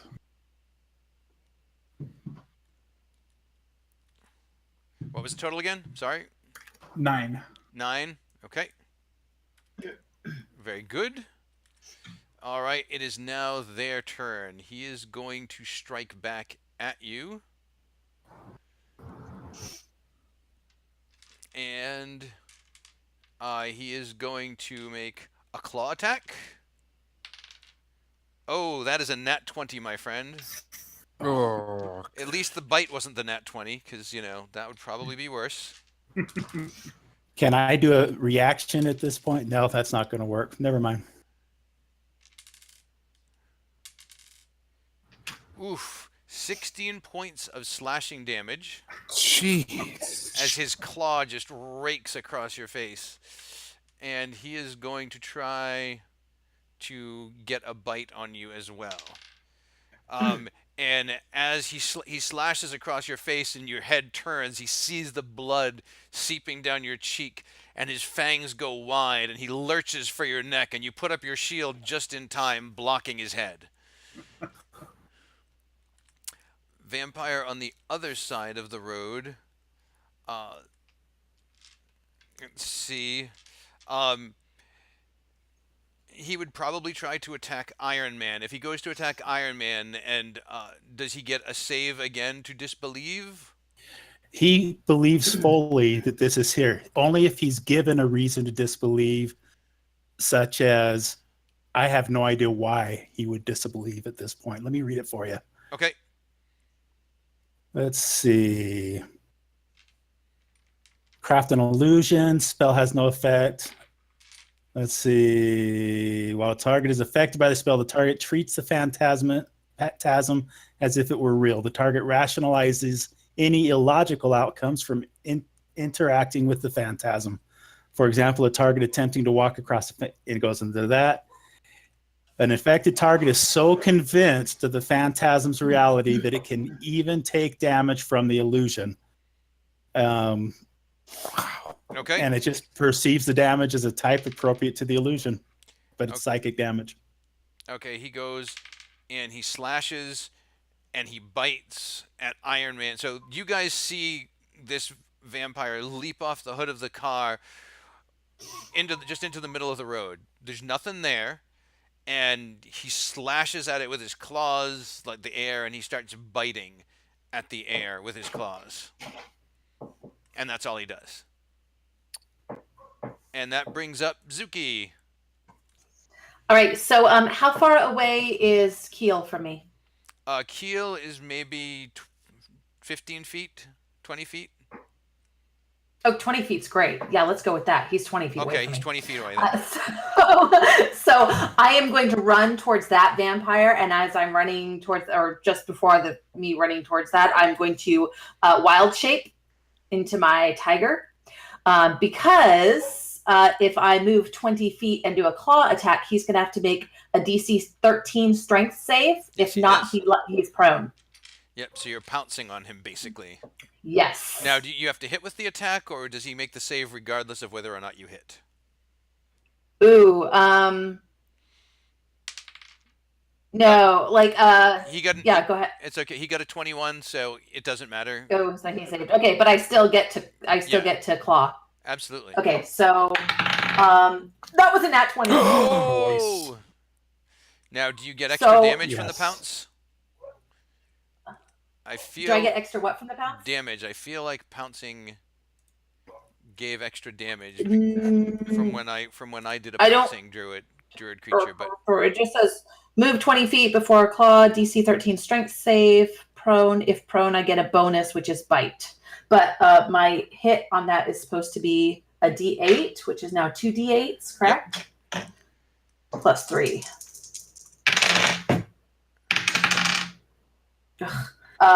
8, 11. okay. 11 points of damage. Reginald. The woman in red, where you said that there's just a woman, like, speaking to me. Oh, that was. Do I see her? That's one of the ones that's attacking. There's just a two. Yes, I make an insight check on her, contested by her deception, to learn her movements. Okay. That is a 17. Okay. You are successful. All right, and I shoot her with my crossbow. Okay. Oh, ugh. That's a 14. That does not hit. Damn it. All right. Your crossbow bolt whizzes by and she twists out of the way just in time. Yes. Nicholas. All right. Okay, so the one that is attacking Keel, Yep. I would like to try and hit with Sacred Flame, and that is a Dex save. Okay. And that is another nat 1. It's a different die, but that die is now retired. Okay. So I'll take 1d8. It's a good thing ones on saves weren't like the equivalent of a natural 20 on an attack. Yeah. All right. It'll take Roll a 1 on a 8 save damage. and you take double damage. 8 damage? 8 damage, and then What type of damage is that? radiant. Okay. And then I would like to. That was a cantrip, so I want to use as my bonus action Shield of Faith on him. On Keel. I believe Shield of Faith is a full action. No, it's a bonus action. I'm looking at it right His here. bonus action. Okay. And that will give him a +2 to his armor class for 10 minutes. Okay. And that ends my turn. Very good. That brings us back around to Zephyr. Let's see. I am going to blah blah blah blah. Start with a using a bonus action. Okay. Let's try. Let me think through my thoughts. Sorry, I should have had this up already.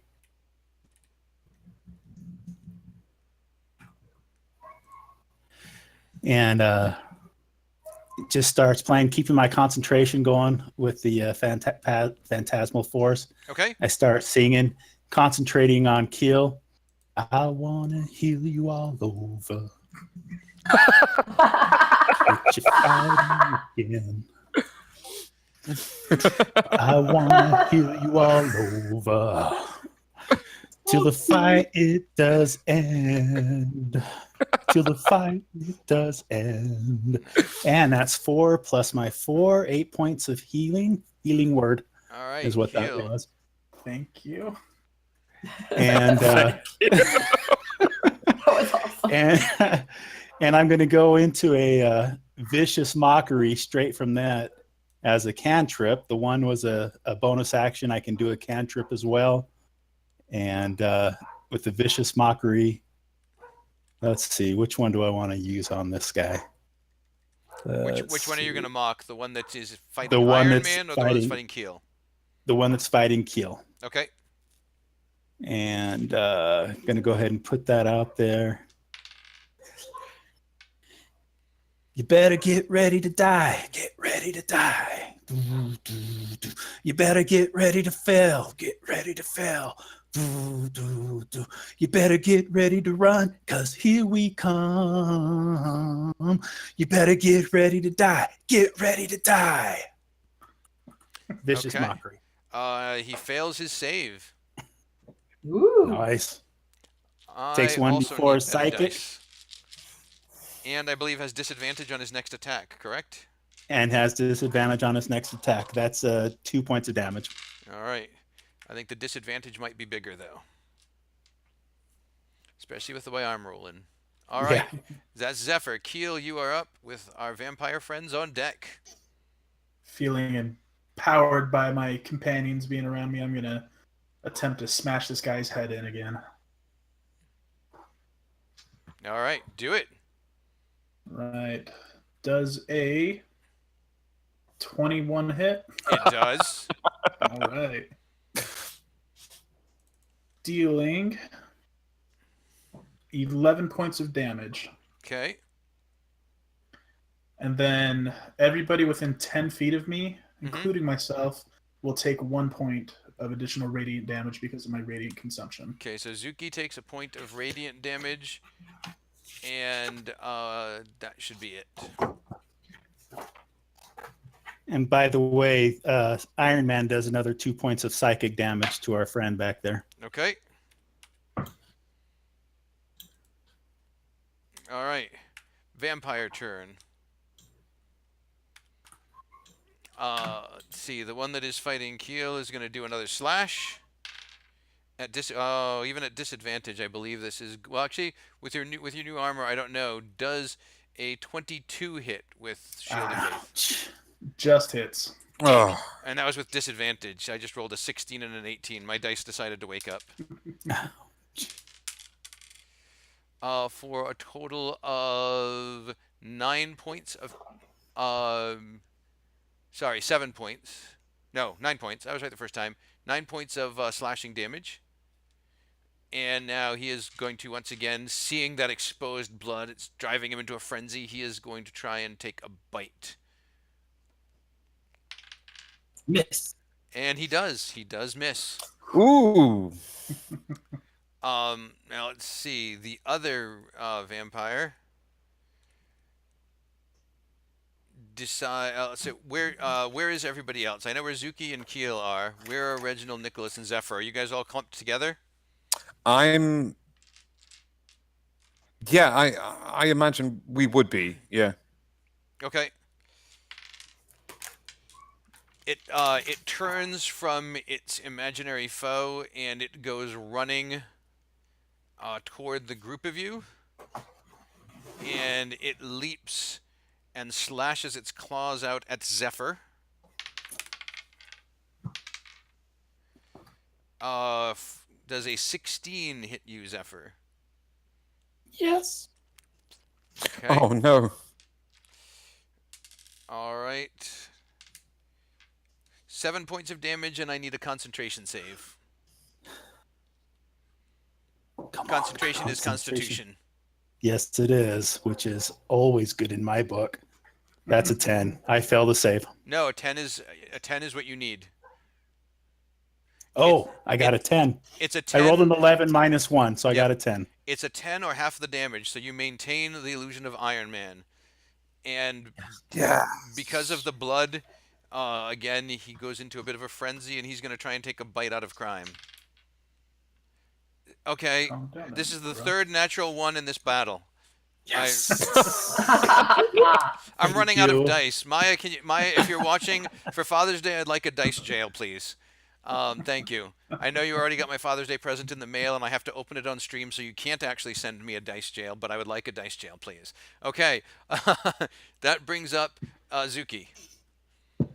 All right, so I'm gonna do more of the same and slash at him right in front of me. Okay, That is 14 plus. Oh goodness, where am I? 19 19 hits. and 7 plus 3, 10. 10 points of damage. That's a lot of damage. And that's All right. it. That's pretty good. Reg, with Nicholas on right. deck. I want to shoot at the one that's. I want to take a few steps back and shoot at the one that's trying to bite Zephyr's neck. Okay, All right. so you're going to move out of melee range, I'm going to move out of melee range and then take a shot at him. which gives him an attack of opportunity with his reaction. Oh, yes, that's absolutely fine. Well, hang on. Do I know if it takes magical weapons to hurt this person? Would I know that? You can make a religion check. A religion check? All right. Since it's an undead, I'm going to call it a religion check. No, that's fine. My religion is shite. So that is a 14.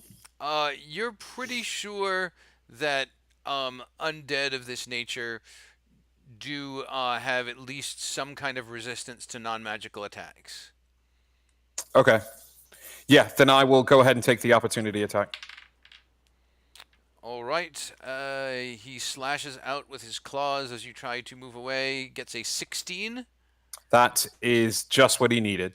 Mm, I guess it's just what he needed. just what I needed. 12 points of slashing. Okay.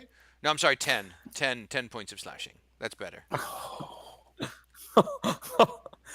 I totally forgot that we are playing level, not that much HP character. Right?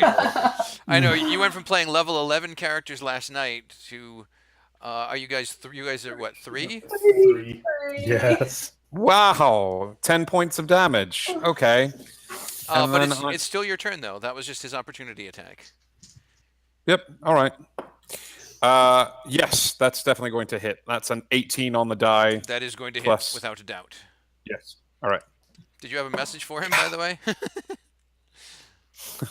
Yes, but I shouldn't repeat it on That's stream. fair. For those in the audience that don't know, Reginald's crossbow is a message crossbow. He can send messages or projectiles with messages.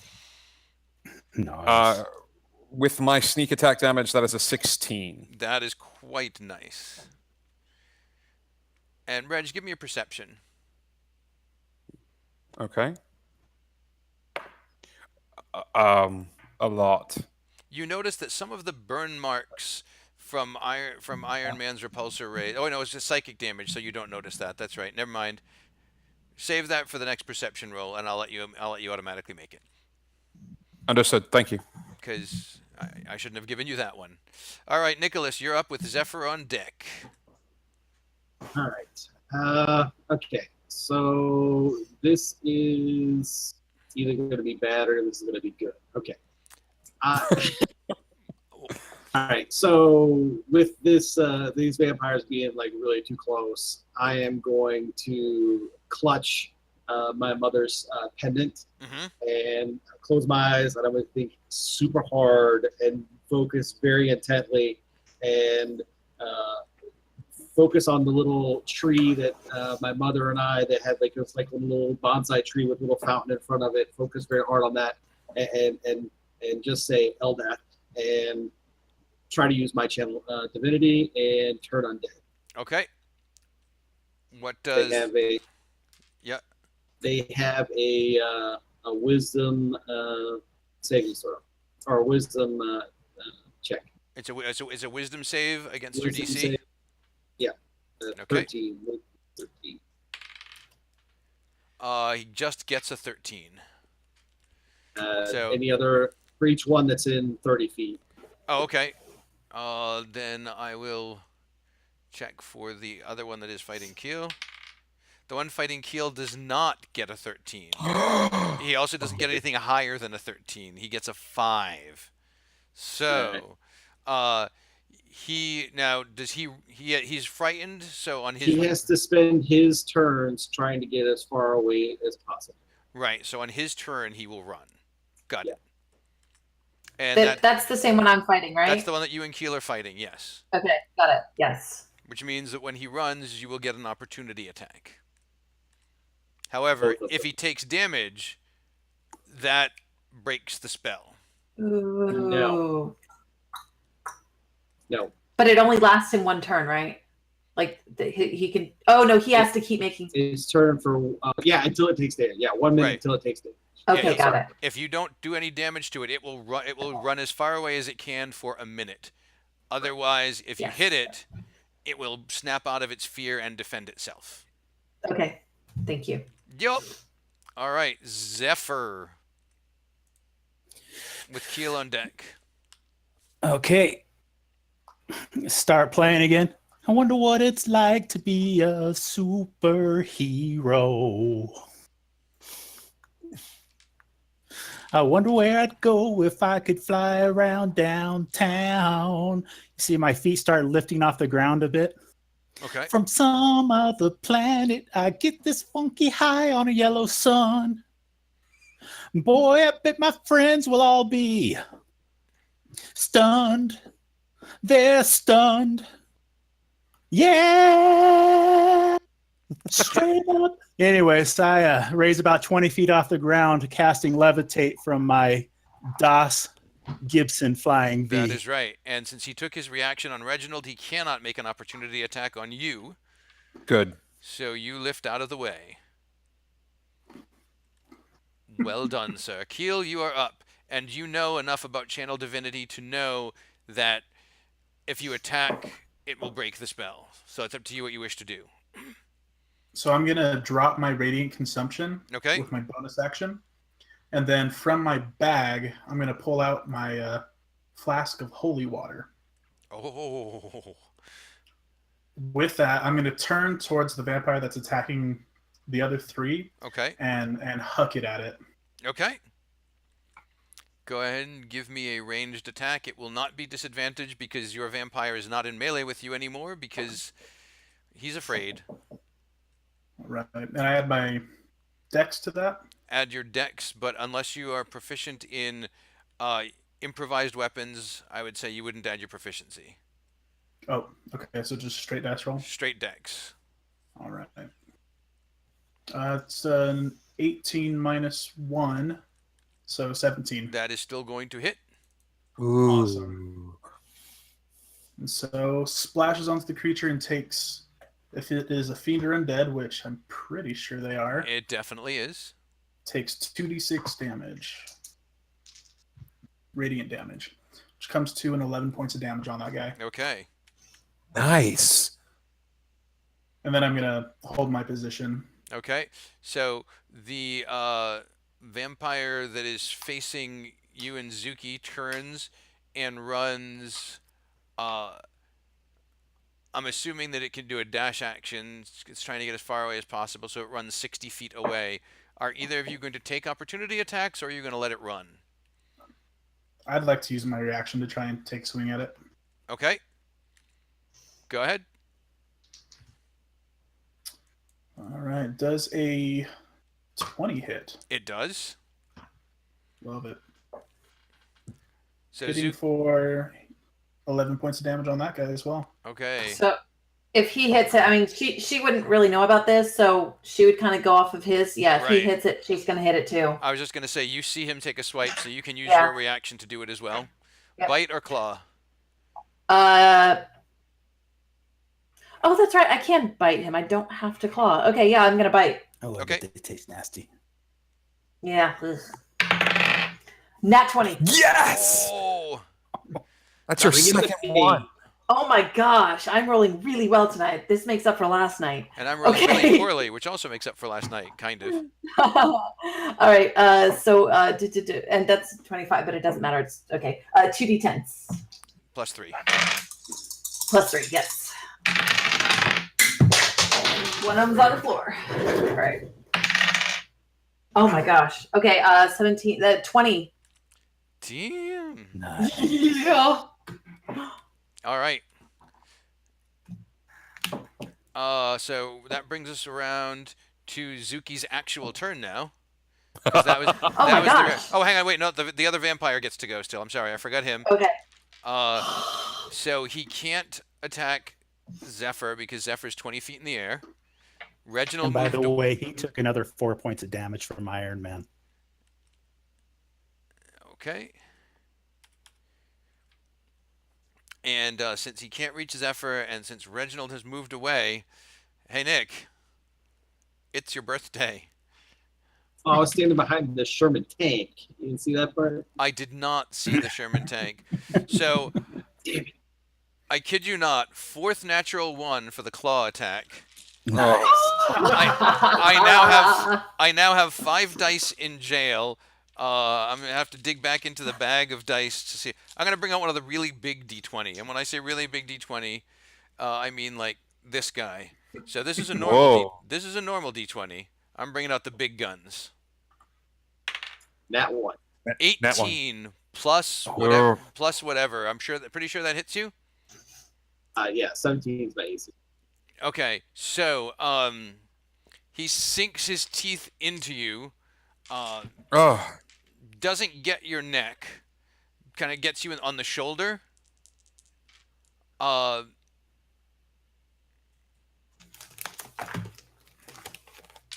You take 9 points of. I'm sorry. You take not 9. You take 6 points of piercing, and 9 points of necrotic damage, for a total of 15, and your hit point maximum is reduced by 9. After the bite or before? No, after the bite. It's his maximum. It doesn't. So, in other words, he cannot heal those 9 points back. He can heal the 6, but not the 9. He's not taking another 9 points of damage. His cap is dropped by 9 points. Right. Yeah. So he took 15. 9 of those will not come back right away, even if he casts healing on himself. And Reg, you see when this happens, you see some of the wounds that were done to him start to close up. Nick, are you still up? All right, I'm peachy. Okay. Reginald, it is your go. Nick is on deck. Uh, Ooh, Suki never went. Oh, sorry. That's right. It's Zuki's turn. I had advanced it already. Sorry, Zuki. It is your turn. Reginald, you are on deck. Also, levitate is a concentration spell, is it not? It's actually the DOS loot. It is a concentration, so I will So on the Path next lost. turn, you will have to decide Yep. which one you want to keep. I'm assuming it's going to be the levitation, but on your next turn, you'll decide which concentration spell to lose. Yep. Okay, Zuki, go ahead. Sorry about that. Right. Same thing. I'm gonna bite him again. 8, 5, 13. Okay, now I was going to say you can make a pounce attack on him if you want, because remember, actually no, he ran 60 feet away. You guys took opportunity attacks, but he still ran 60 feet, and then took the damage, and so it was broken. He'd already committed to the move, so he's 60 feet away. Oh, so he's 60 feet away, so I can't catch him. So I you can't probably do wanna- anything to him. You probably want to run and pounce Oh, I on didn't the other realize one. that. Yeah. Yeah, I thought we stopped him from running. Okay. Yeah. So the other guy that's attacking the other 3, how far away are they? They're probably about 30 feet from you. Actually, 20. We said 20. It was Okay. exactly 20 feet. Remember? Exactly 20 or more. Either way, yeah. Okay, so then I'll do that same move then, that run and pounce thing. Do you want me to re-roll or leave it as the 13? You can go ahead and reroll. Okay. 17 plus 5, 22. That will definitely hit. He has to make a strength save. He does make this one. Yeah, the other guy made the last one. Jeez. Okay. Well, yeah, but Okay. I've rolled so many ones for things for saves that it was just nice to make one for a change. Well, good. I'm so happy for you. Okay, so I'm still gonna claw him. Okay. Which is a D8. No, that's not a D8. That's a 10. There's an 8. 3 plus 3, 6. Okay. That's it. All right. Now it's Reginald's turn. That is a 19 to hit the one that just attacked Nicholas, and I'm screaming at it as I see it bite him. Okay. Are you screaming anything in particular or just incoherently? Just incoherently. That's fine. Okay, you hit. Yep. All right. That is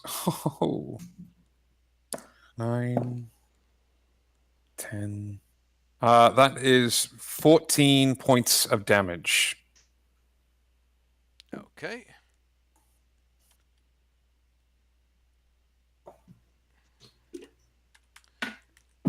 Okie doke. Nicholas, you are up. Okay, I'm going to attempt to hit the one that bit me with a sacred flame. He has a dex save to try. That is not going to succeed. Oh wait, no, sorry. Does a 13 make it? 13 is the save. Then yes, it does. I was looking at his dex, not his dex save. He's proficient in dex. Okay, so then I will use my bonus action to cast Spiritual Weapon Okay. right next to me. And that will try and take a hit at this vampire. Okay. Nat 20. There you go. Okay, well, let's see. And what kind of damage is this? This is force damage. Okay. So it's going to be 1d8 plus 3.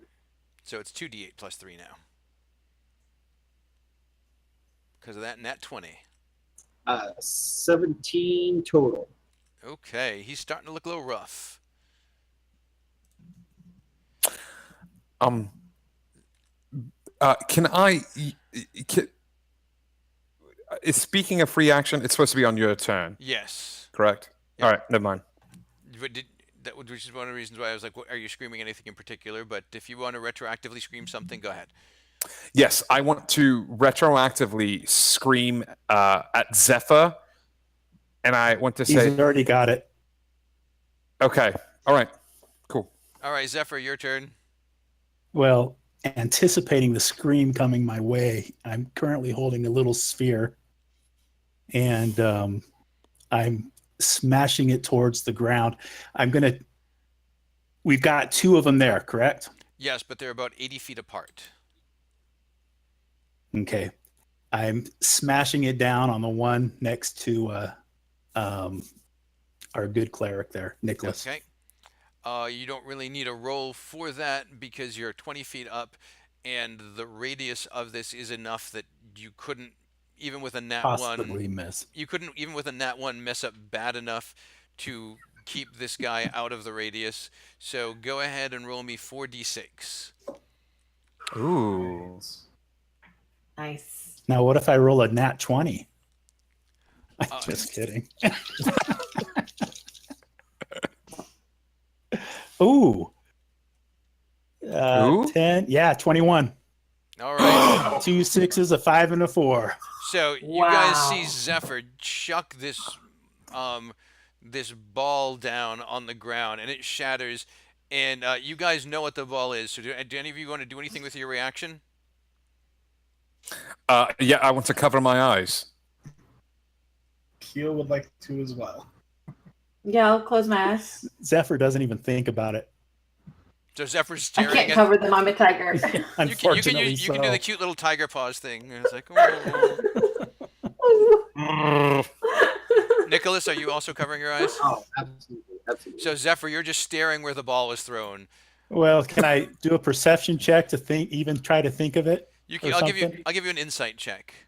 I'll take an insight check. Oh, that's one of my betters. Let's see. Oh yeah, 19 Yeah, plus. you realize that this is basically going to release a focused burst of daylight. And My eyes are shut as tight as I can squint. So yeah, you like I mean, chuck it on close the 'em. ground and then you scrunch your eyes shut, and you guys all, even through your shut eyes, you feel this burst of light, and you hear a shriek. And when you open your eyes, there's just a pile of ash sitting Hell at yeah. Nicholas's feet. And so there's still another 8 combat rounds before that other vampire. So it's only been this round. What do you guys want to do about the other guy? I'm going to take shots at it. I will start running forward and take a shot at it. Okay. And can I use my bonus action to study its movements? Yes, you can. That is a 17, Okay. And it has to make. a deception check. Okay, it is going to beat your 17. All right. I'm still going to take a shot at it. All right. Are you doing a full move first? Is that what 30 feet? Yes. So this is at 50-foot range, which I believe is just regular 50 foot. range for a medium crossbow. Yes. Correct. Yes. Okay. So this is a normal shot. It's not a disadvantage. Yes. That's a miss, though. That's a nat 1. Okay. I brined it. Wow. Hate when that happens. At least I didn't get shot. Oh, I yell at as I'm walking. I'm not going to make the same mistake. I say, Nick, ball, car. okay. And Keel, it was actually your turn, not Reginald's, but that's okay. I'm actually going to run back towards Nick and expend 5 of my hit points for my lay on hands Okay. and attempt to cure disease or poison. Okay. So you're still at the same hit points, but you have a cure disease / poison in you, just in case you were inflicted with vampirism. Not saying you were, I'm not saying you weren't. So he runs another 60 feet. He is now 140 feet away from all of you, and it is Zuki's turn. All right. Okay, he's 40 feet away. No, 140. 140. 140. I cannot catch up to him even with a dash action. And that's the last guy, right? Yeah, but your dash is faster than his dash. You could start to close the distance. All right. Is it gonna slow me down on the dash if I glance back really quickly at Reggie to kind of take a cue off of him if he's No. thinks this is worth doing? Nope. No. Okay. So I glance back to kind of see what's going on with Reggie. If Reggie's looking like we need to chase this thing down, or if Reggie's like, no, I'll let him run. No, I'm ready to jump. I'm right behind you. Okay. Then I am dash action, and Tiger's 40 feet. Yeah, so you're So- 80 feet, so you're now only so I'm 60 feet 80. away. So basically, Okay. each round you can close by 20. Okay. Okay. So Reginald already took his turn, so Nick. Okay, I am going to. Let's see. Okay, this is all I'm going to do here. All right. So I'm going to use Cure Wounds and cast that on. Oh, damn it! There's so many things I do. Yeah. Okay. I'm going to cast Cure Wounds, and I'm going to cast that on Keel. Okay. And let's see. While he's figuring out how much damage Zephyr, it's going to be your move. What are you going to do?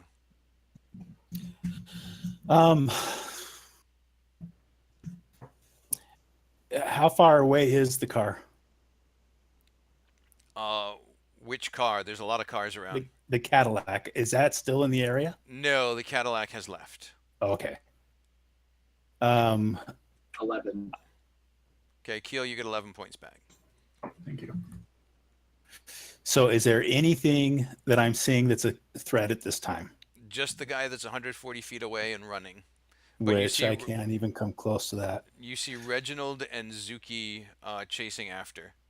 Okay, I'm going to go and start following them as quickly as I can How? without losing my levitation. I Levitation? can move 20 feet Right. and just going to try to see if I can keep them in sight for a bit. Okay. I believe you can also cast Fly with your lyre, can't you?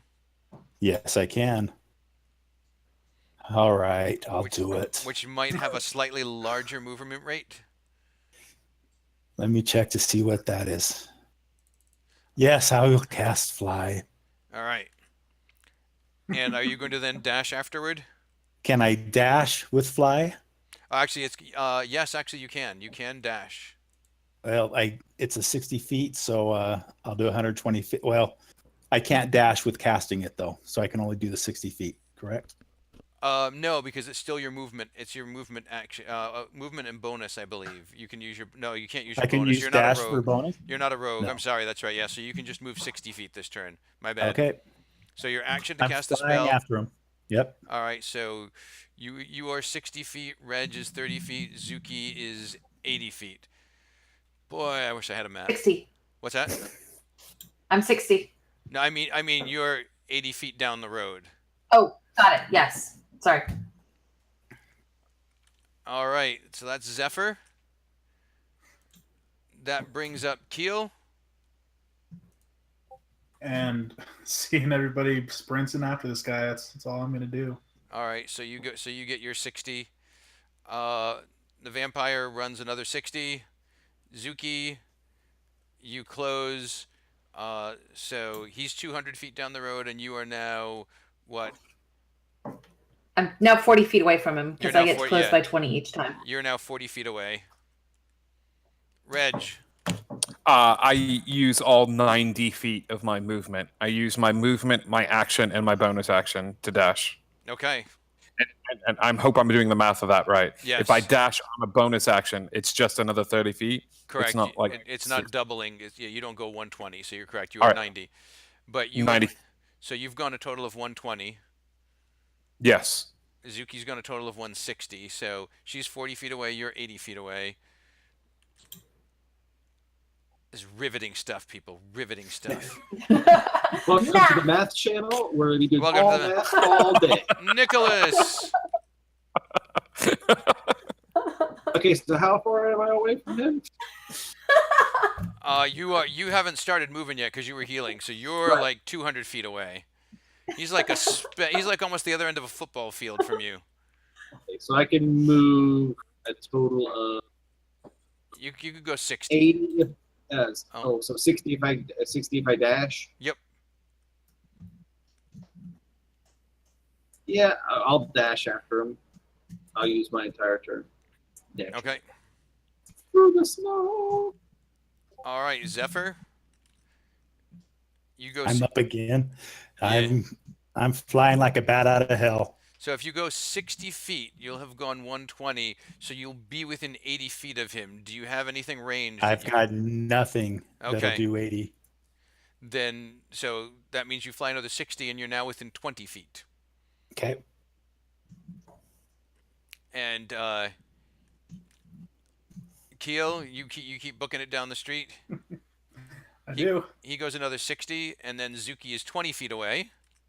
Yes. And then I'm assuming everybody's just going to keep booking it, which means that Zuki is going to be the first person to get to him, and she's going to be able to pounce next round. I am sure going to do that. Does that sound right to everybody? Yes. Then I like fast forwarding. yes. Well, actually, is it my turn? Sure. Okay, I'm gonna start playing "Stop in the Name of Love Before You Break" and casting suggestion on the guy. Okay, what's the range on suggestion? It is 30 feet.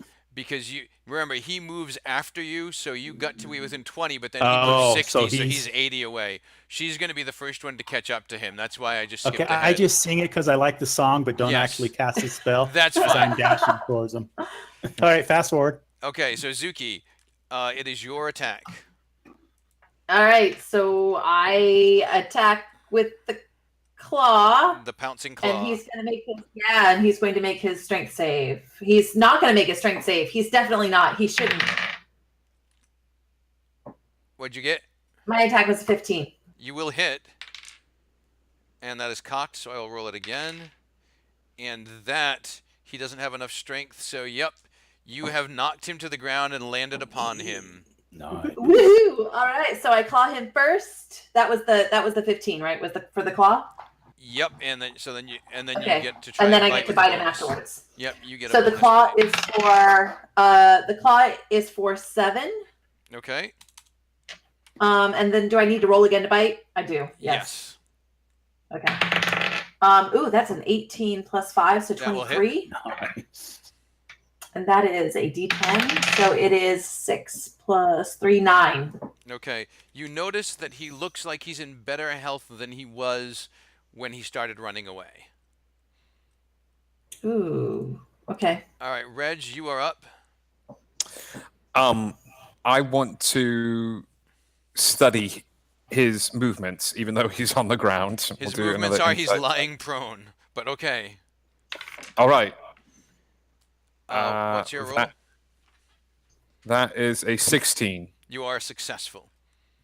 All right, I am going to take another shot at this guy. Okay, you are at severe disadvantage because he's prone, you are ranged, and he has cover. That cover being Zuki, which means that if you would hit, but you hit within the range of cover, you will hit Zuki instead. She is providing a bonus to his armor class. Well, then, is he knocked prone? Sorry. Yes, she is literally sitting on top of him right now. Can I still hit him with my rapier? You're not going to be able to get close enough. Remember, she moved All right. 80 for multiple turns. All right, then I will just walk up to him Okay. and We'll say you can use the rest of your movement because you used the bonus action for the insight. So we'll say that you That's can fine. use the rest of your movement to get there.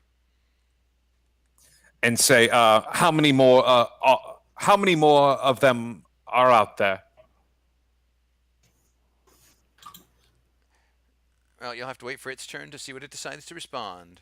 All right, Nicholas, we'll say you're chugging down the road. It's probably going to be another round before you catch up. How far away am I? You're still a good 100 feet or so. Oh, 100. So I'm within 120 feet. Yes, you are. All right, I'm going to use Guiding Bolt.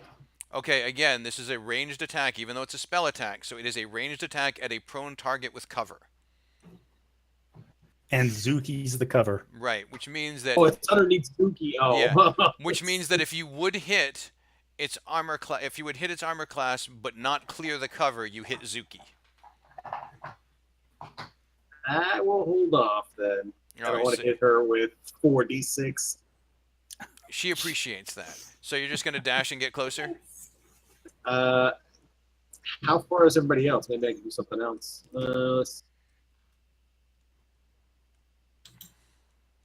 You Who's can the closest person to me? probably Keel, right? You can probably see Keel. Yeah, Keel is probably keeping pace with you. The two of you are close together. All right, then I'm going to. I'm just gonna move forward. That'll be probably the best, but yeah, Okay, I'll do that. Keel, you gonna just chug ahead as well? Yep. Okay. It's the creature's turn. I'm assuming, is it grappled by you or just prone? It just says prone. It does not say grappled. So in theory, it could stand up. Yes. Use a half move to stand up. It stands up and it says, "We are Legion, and you will pay for what you have done." And it tries to, because you walked up to it, right, Reg? Yeah. It slashes out at you, ignoring the tiger. It seems intently focused on you. All right. 13, That misses. and then it tries to take a bite as well.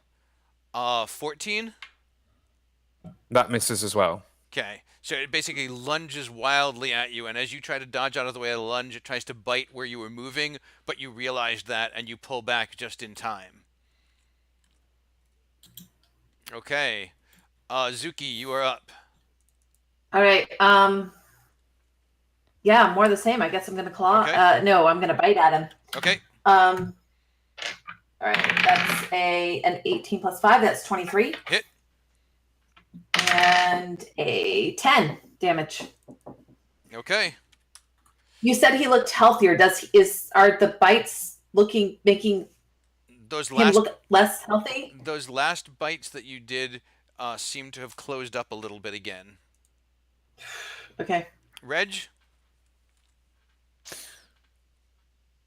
All right. I will. What I've done. What do you mean? What I've done? What have I done to any of you? okay, And I will. I will take an attack with my sword. okay. And Oh, that's a night. is your sword +0 sword, or is it? It is. Yeah, it is non-magical. Okay, it's not +0. It's just non-magical. It's yes. It's just Okay. a regular Okay. rapier. Go ahead. But Hits. it is yes. It's going to hit. So it will be 1 d8 plus sneak attack. So 9 plus 6, 7, 16 points of damage. How much is the sneak attack, and how much is the rapier? The sneak attack is 7. Okay. All right, Nicholas, you can use a dash to get there this round. Or you can use a regular move and be close enough to Guiding Bolt because it does not have cover anymore. So just exactly how far away am I? You are 60 feet away. Okay. All right. So I am going to cast. Nope. I am going to. All right. He's no longer standing? I mean, he's no longer blocked. No, he So is let no me longer try- prone. He is standing, so you could do a ranged attack without any problem. Okay, let me try and hit him with a Sacred Flame cantrip. It's a dex save.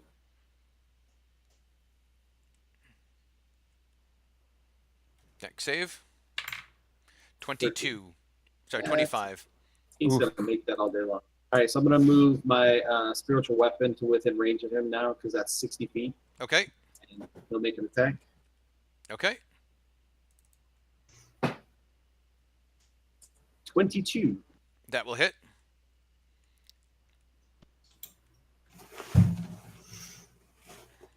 And then give me a religion check after you do your damage. 9 points of damage. Okay. A religion check. Yes, please. God, you're so polite. I would give it to you twice.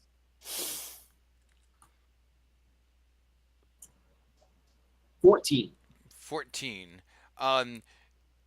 You're still kind of new at this whole priest thing, but you feel like you remember something about radiant damage and undead, particularly vampires. Good, because that's all I've been hitting him with. Well, no, say spiritual weapon is force damage.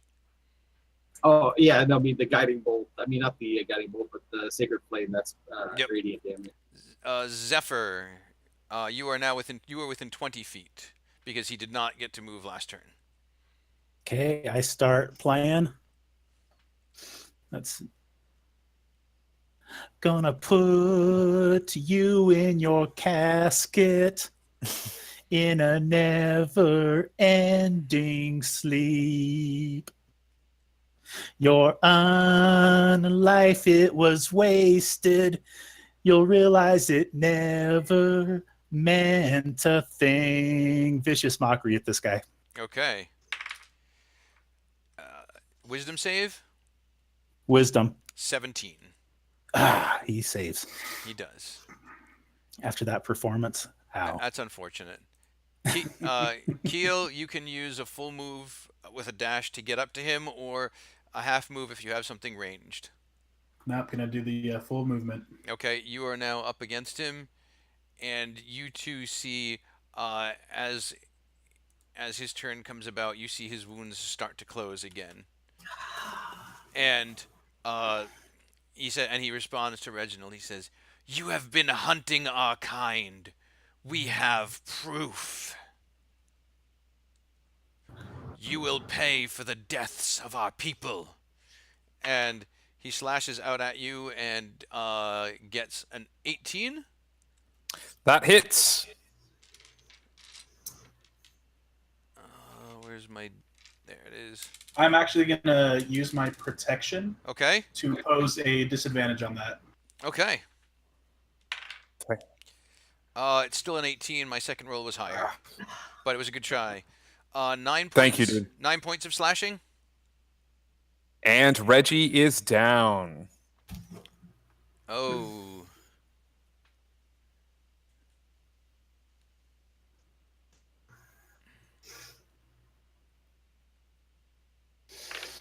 And he is going to leap on the body, and he's going to put his fangs on Reggie's neck, and he says to everybody, "Back away, or he dies." What do you guys do?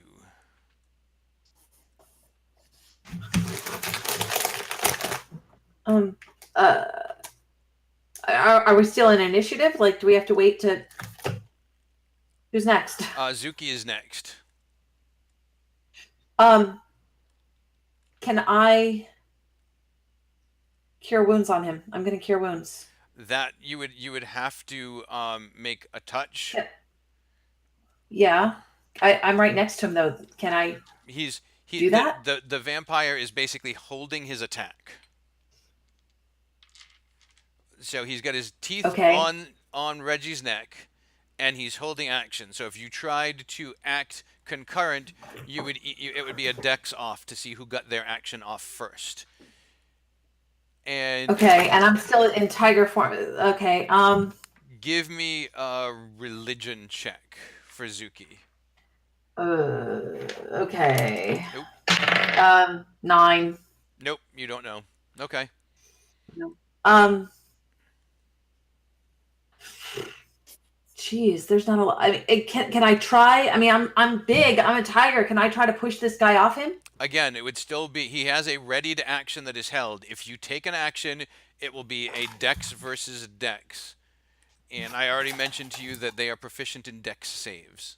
Yeah.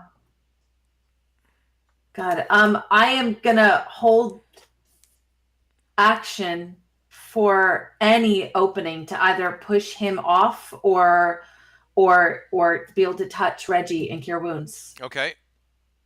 Any opening. Okay, so you're holding action. Reg, I believe you have to make a death save. I do. Let's try that. That is a failure. Uh-oh, one fail. One fail. Nick. Okay, so I'm gonna whoa, Lois.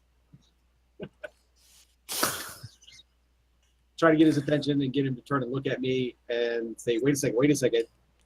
This is not what needs to go down. I think that there's been a huge mistake. and try to get him to at least, whatever I can do to get him to look at me. He's glancing around at all of you. He's like watching for any movement from anyone. So can I, like, talk to me? Tell me what you're thinking. What's going on? What's the process here? All right. That's your turn. Do you guys want to move out of You guys want to move out of combat, out of initiative? I have one more thing I can try. Okay. Does anybody else does anybody who has a turn before Zuki want to try anything? He's not talking. Well, it's not. He gets a turn before Zuki does. So, what you see him do is he slowly stands up, holding Reg very carefully, keeping his teeth where they are, but you see him applying pressure to some of Z's wounds. Reggie's wounds? I mean, to Reggie's wounds. Sorry. Like he's stopping the bleeding. He's keeping him alive. Like he doesn't want him to die, but right now it appears to be his best bargaining chip. Keel turns to the vampire. He hasn't been hunting you. It's been me.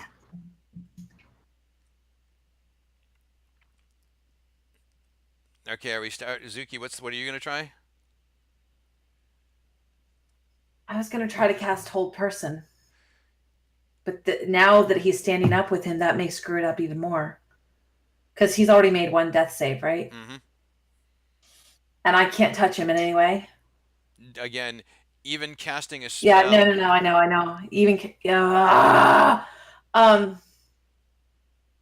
So at this point, he's daring any of us to move at all. So like casting a spell would piss him off. Or pulling out a Dayman ball. Yeah. Okay. I'm continuing to hold action for any sort of opening. Then Zephyr.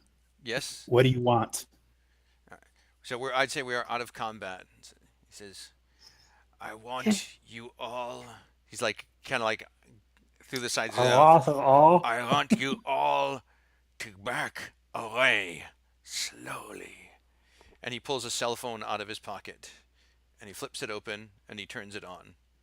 Should I make a death save? No. I tell you what, why don't you lay him down? We'll all back up. We'll all back off. You back up. You can leave him right there on front. We'll just kind of all back off. Is that good enough? You can hear something. You hear something on the phone. What is it? I have him bring the car around. Shit. And you guys hear the unmistakable sound of the Cadillac and its faulty muffler. And it comes around the corner. All right. He can't leave. He can't take him. We can't let him take He says. take him away. He says, and a much nicer dressed vampire steps out of the Cadillac and says, "Thank you. I am sorry for the inconvenience. If you would just let us have him, I'm sure this could have been cleared up much more easily. But if you wish to accompany him to his trial, you appear to be his friends, and that seems right and just. Do you wish to accompany him?" If you allow me to heal his wounds quickly. Oh, no. No, I'm afraid that is out of the question. We can't have him up and about. He is stable and will not be harmed. We will have him healed when the trial begins. How is that? Is this going to be a kangaroo court, or is he going to get a fair trial? I do not know what you take us for. Of course it will be a fair trial. I am not striking him down where he is, in spite of the fact that you have slain one of my compatriots. We should go then.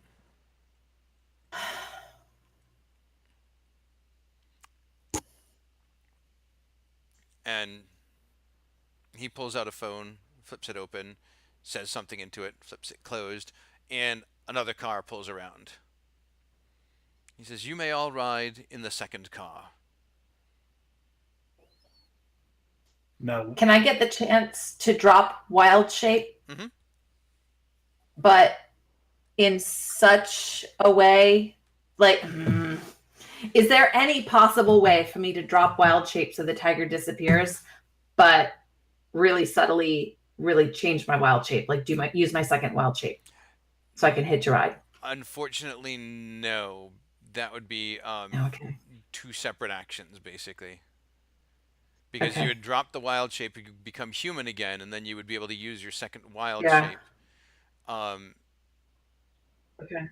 Now, if you wanted to try to make a stealth check and act like you were getting into the other car and make the wild shape, I might let you try that. Okay. I'll try that then. Okay. I'm going to drop wild shape. Okay. Okay. And then I know that we have to decide what's going on with the cars, and then I'll try that. Okay, so do the rest of you walk to the second car? Not just yet. At least one of us has to go with him to Okay. ensure. If we Yeah, wa- I'm going. Look, if we wanted him dead, he would already be dead. All of this conversation, he has had plenty of time to bleed out, and yet he still breathes. I'm gonna go get the car.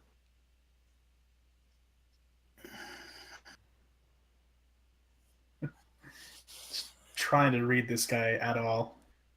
All right, give me an insight His check. intentions are really pure. Give me an insight check. It's a total of 20. He seems like he's sincere that he doesn't want Z dead. He wants Z to know what he's done. He wants Reginald. I don't know why I keep calling you Z. I mean, I do, but he wants Reginald to know what he's done. He wants Reginald to answer for his crimes. And Reginald will get there, wherever it is there is, safely.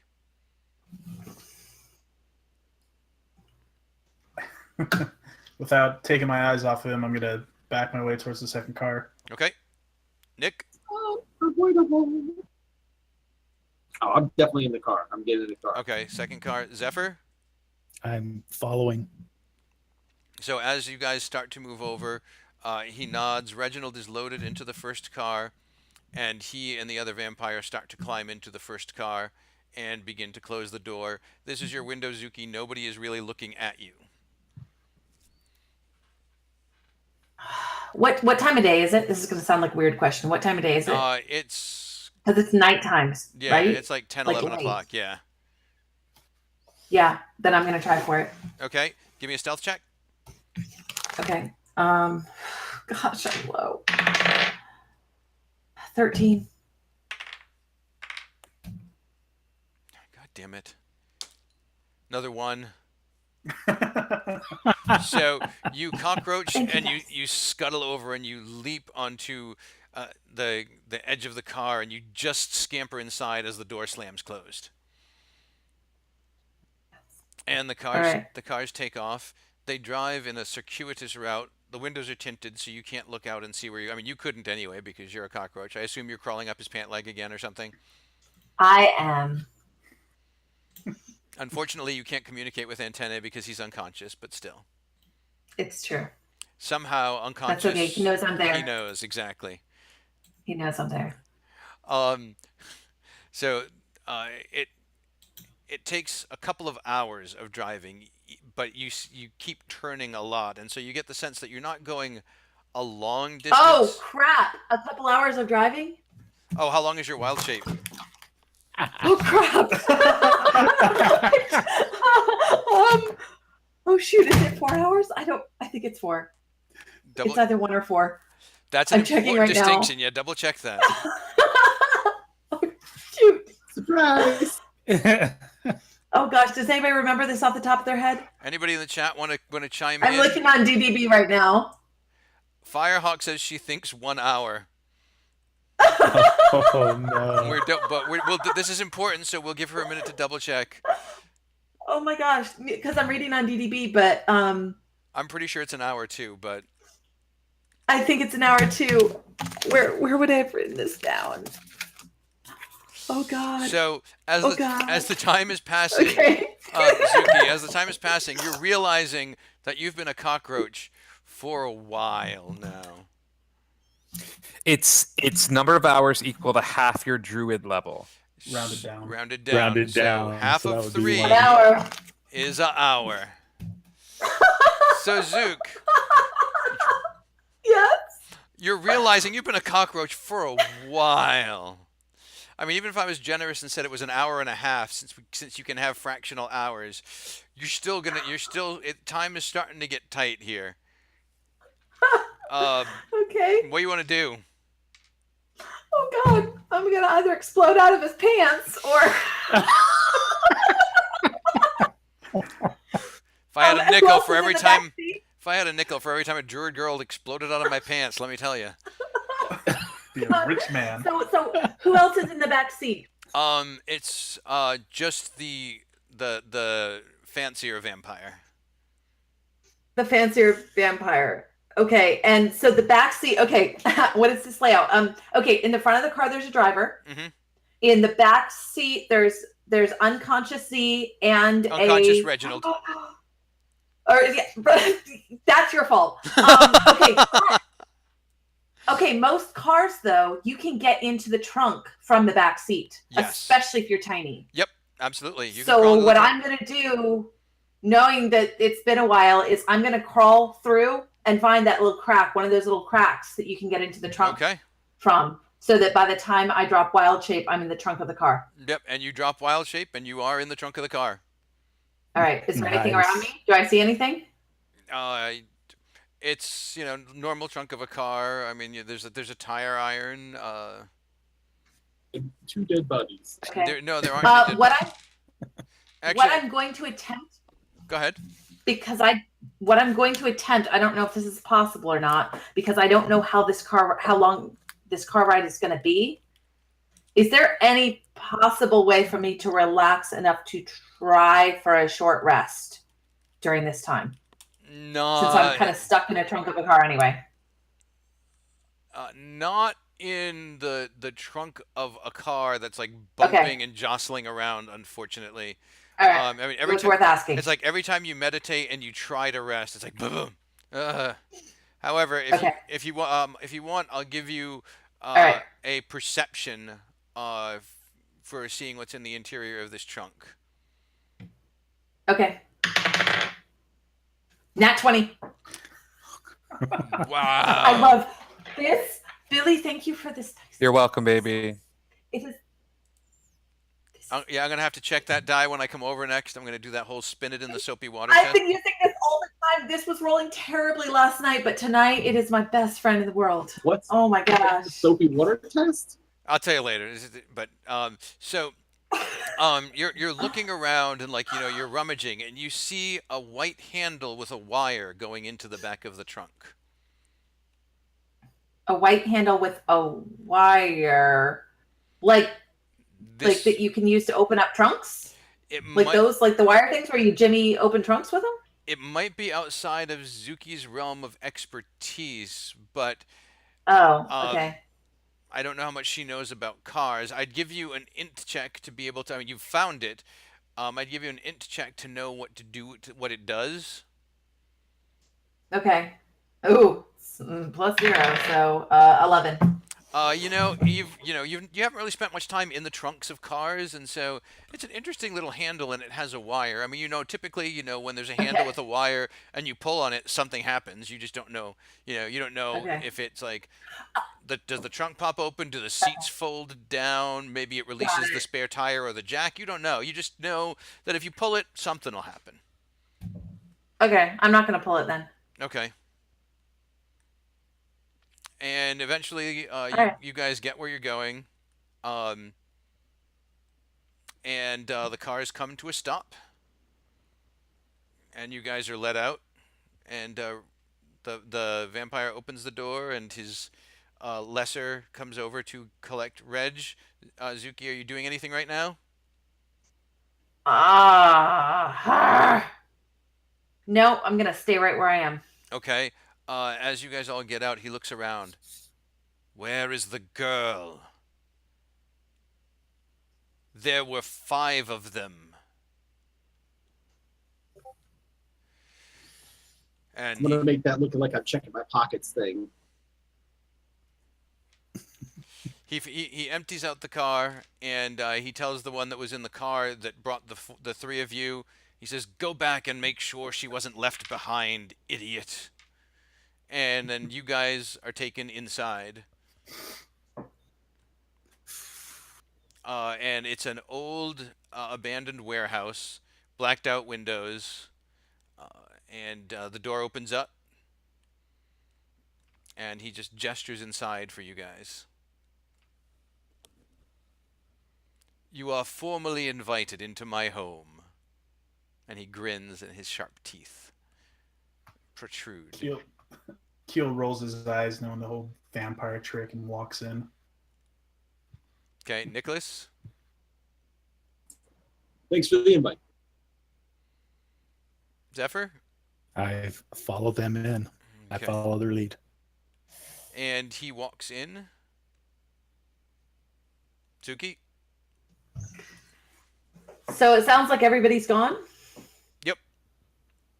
Okay, so I'm gonna look for a way to open this trunk. So I'm going to push and pull on things and probably eventually pull on that wire to see what it does. You pull on the wire, and the trunk pops open.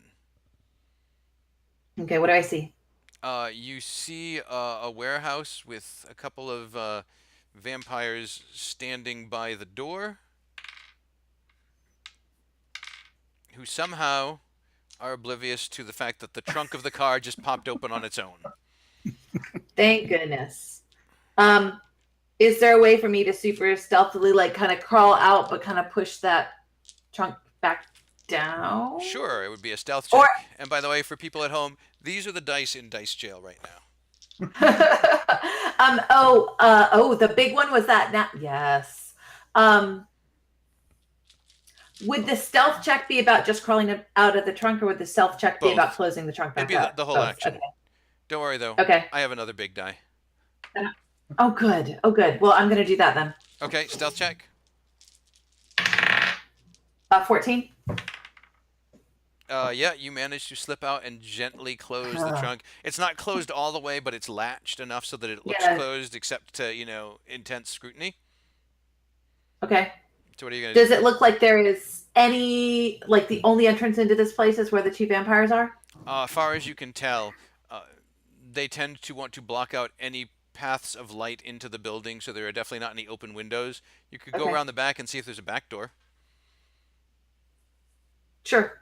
Okay, while you're heading around the back, you guys are led inside, and you are set up. There's a bench where you are set, and Reginald is placed in Nicholas's lap, and the finely dressed vampire says, "You may heal him if you wish."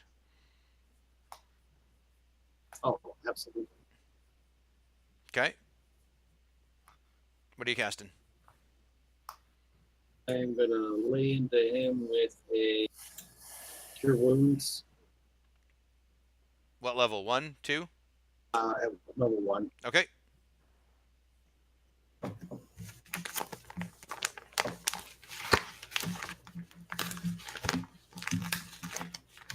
Uh, 10. Okay, Reg, you wake up in Nicholas's lap. Did we win? Did we win? Did we The whole thing. we've The whole thing. kill all the vampires? You are a champion. I'm the greatest. My head hurts so bad. And you look, I want- and as you open your eyes, you see that you are in a room full of vampires. We have to talk about your definition of winning, Nicholas. This is not the definition of winning. Reginald, you are awake. Very good. You have been brought here to trial for crimes against vampire kind.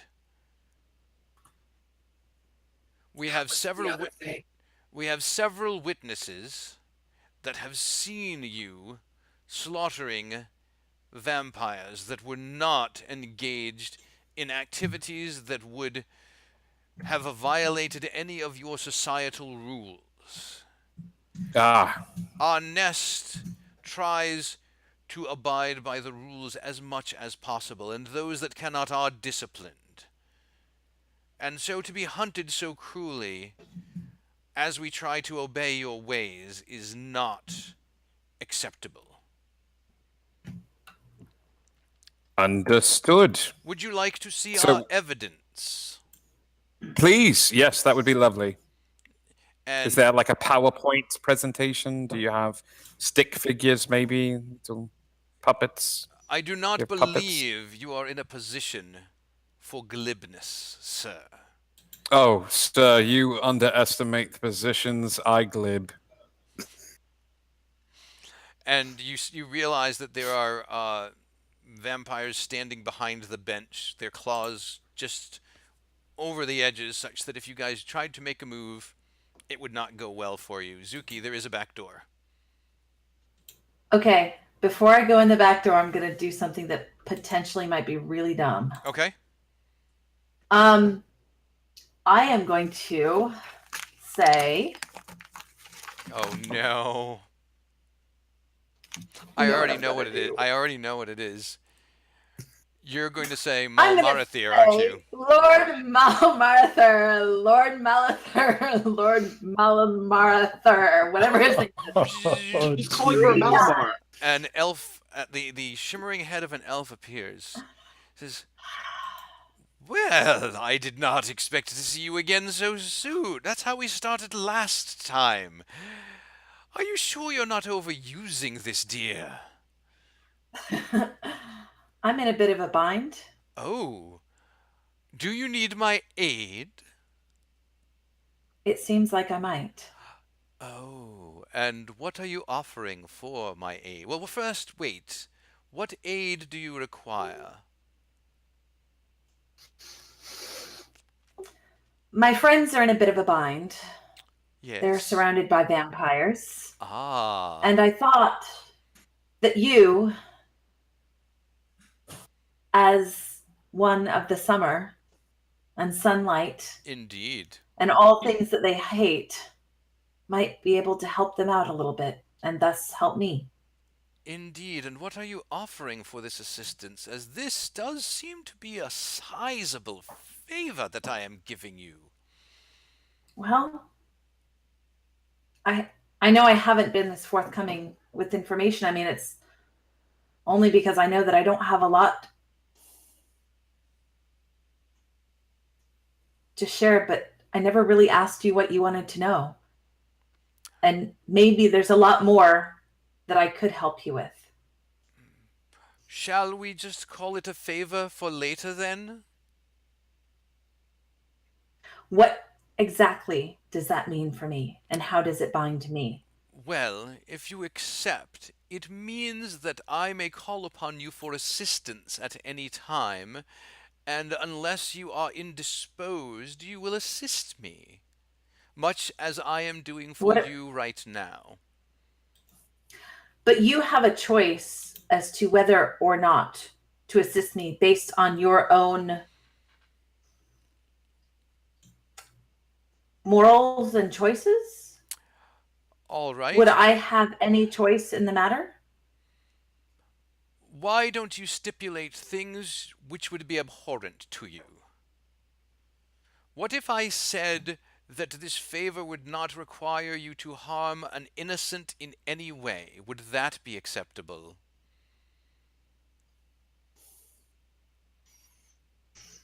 It would not require me to harm an innocent.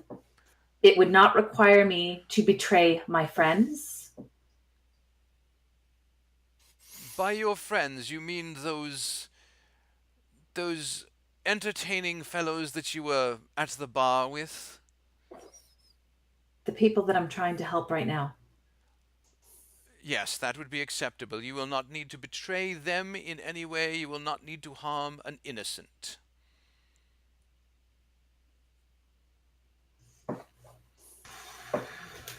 And what could you do if I made this deal? What are the circumstances? What could you do They're trapped inside. Last time I saw one of them, he was unconscious. And what do the vampires And I want them from out them? and I want them safe. Well, they want him for a trial. Oh, excellent. I can be of great help to you. Oh no, no, no, no, no, no. And how could you help me? Have you... Before I make this deal, A trial is a series of arguments and deals and bargains. Do you know anyone better than me at making deals and bargains? I plead guilty. I plead guilty. And I back it up with the might of the sun, so they can't exactly threaten us. The trial would have to be fair. I think it's your best chance, dear.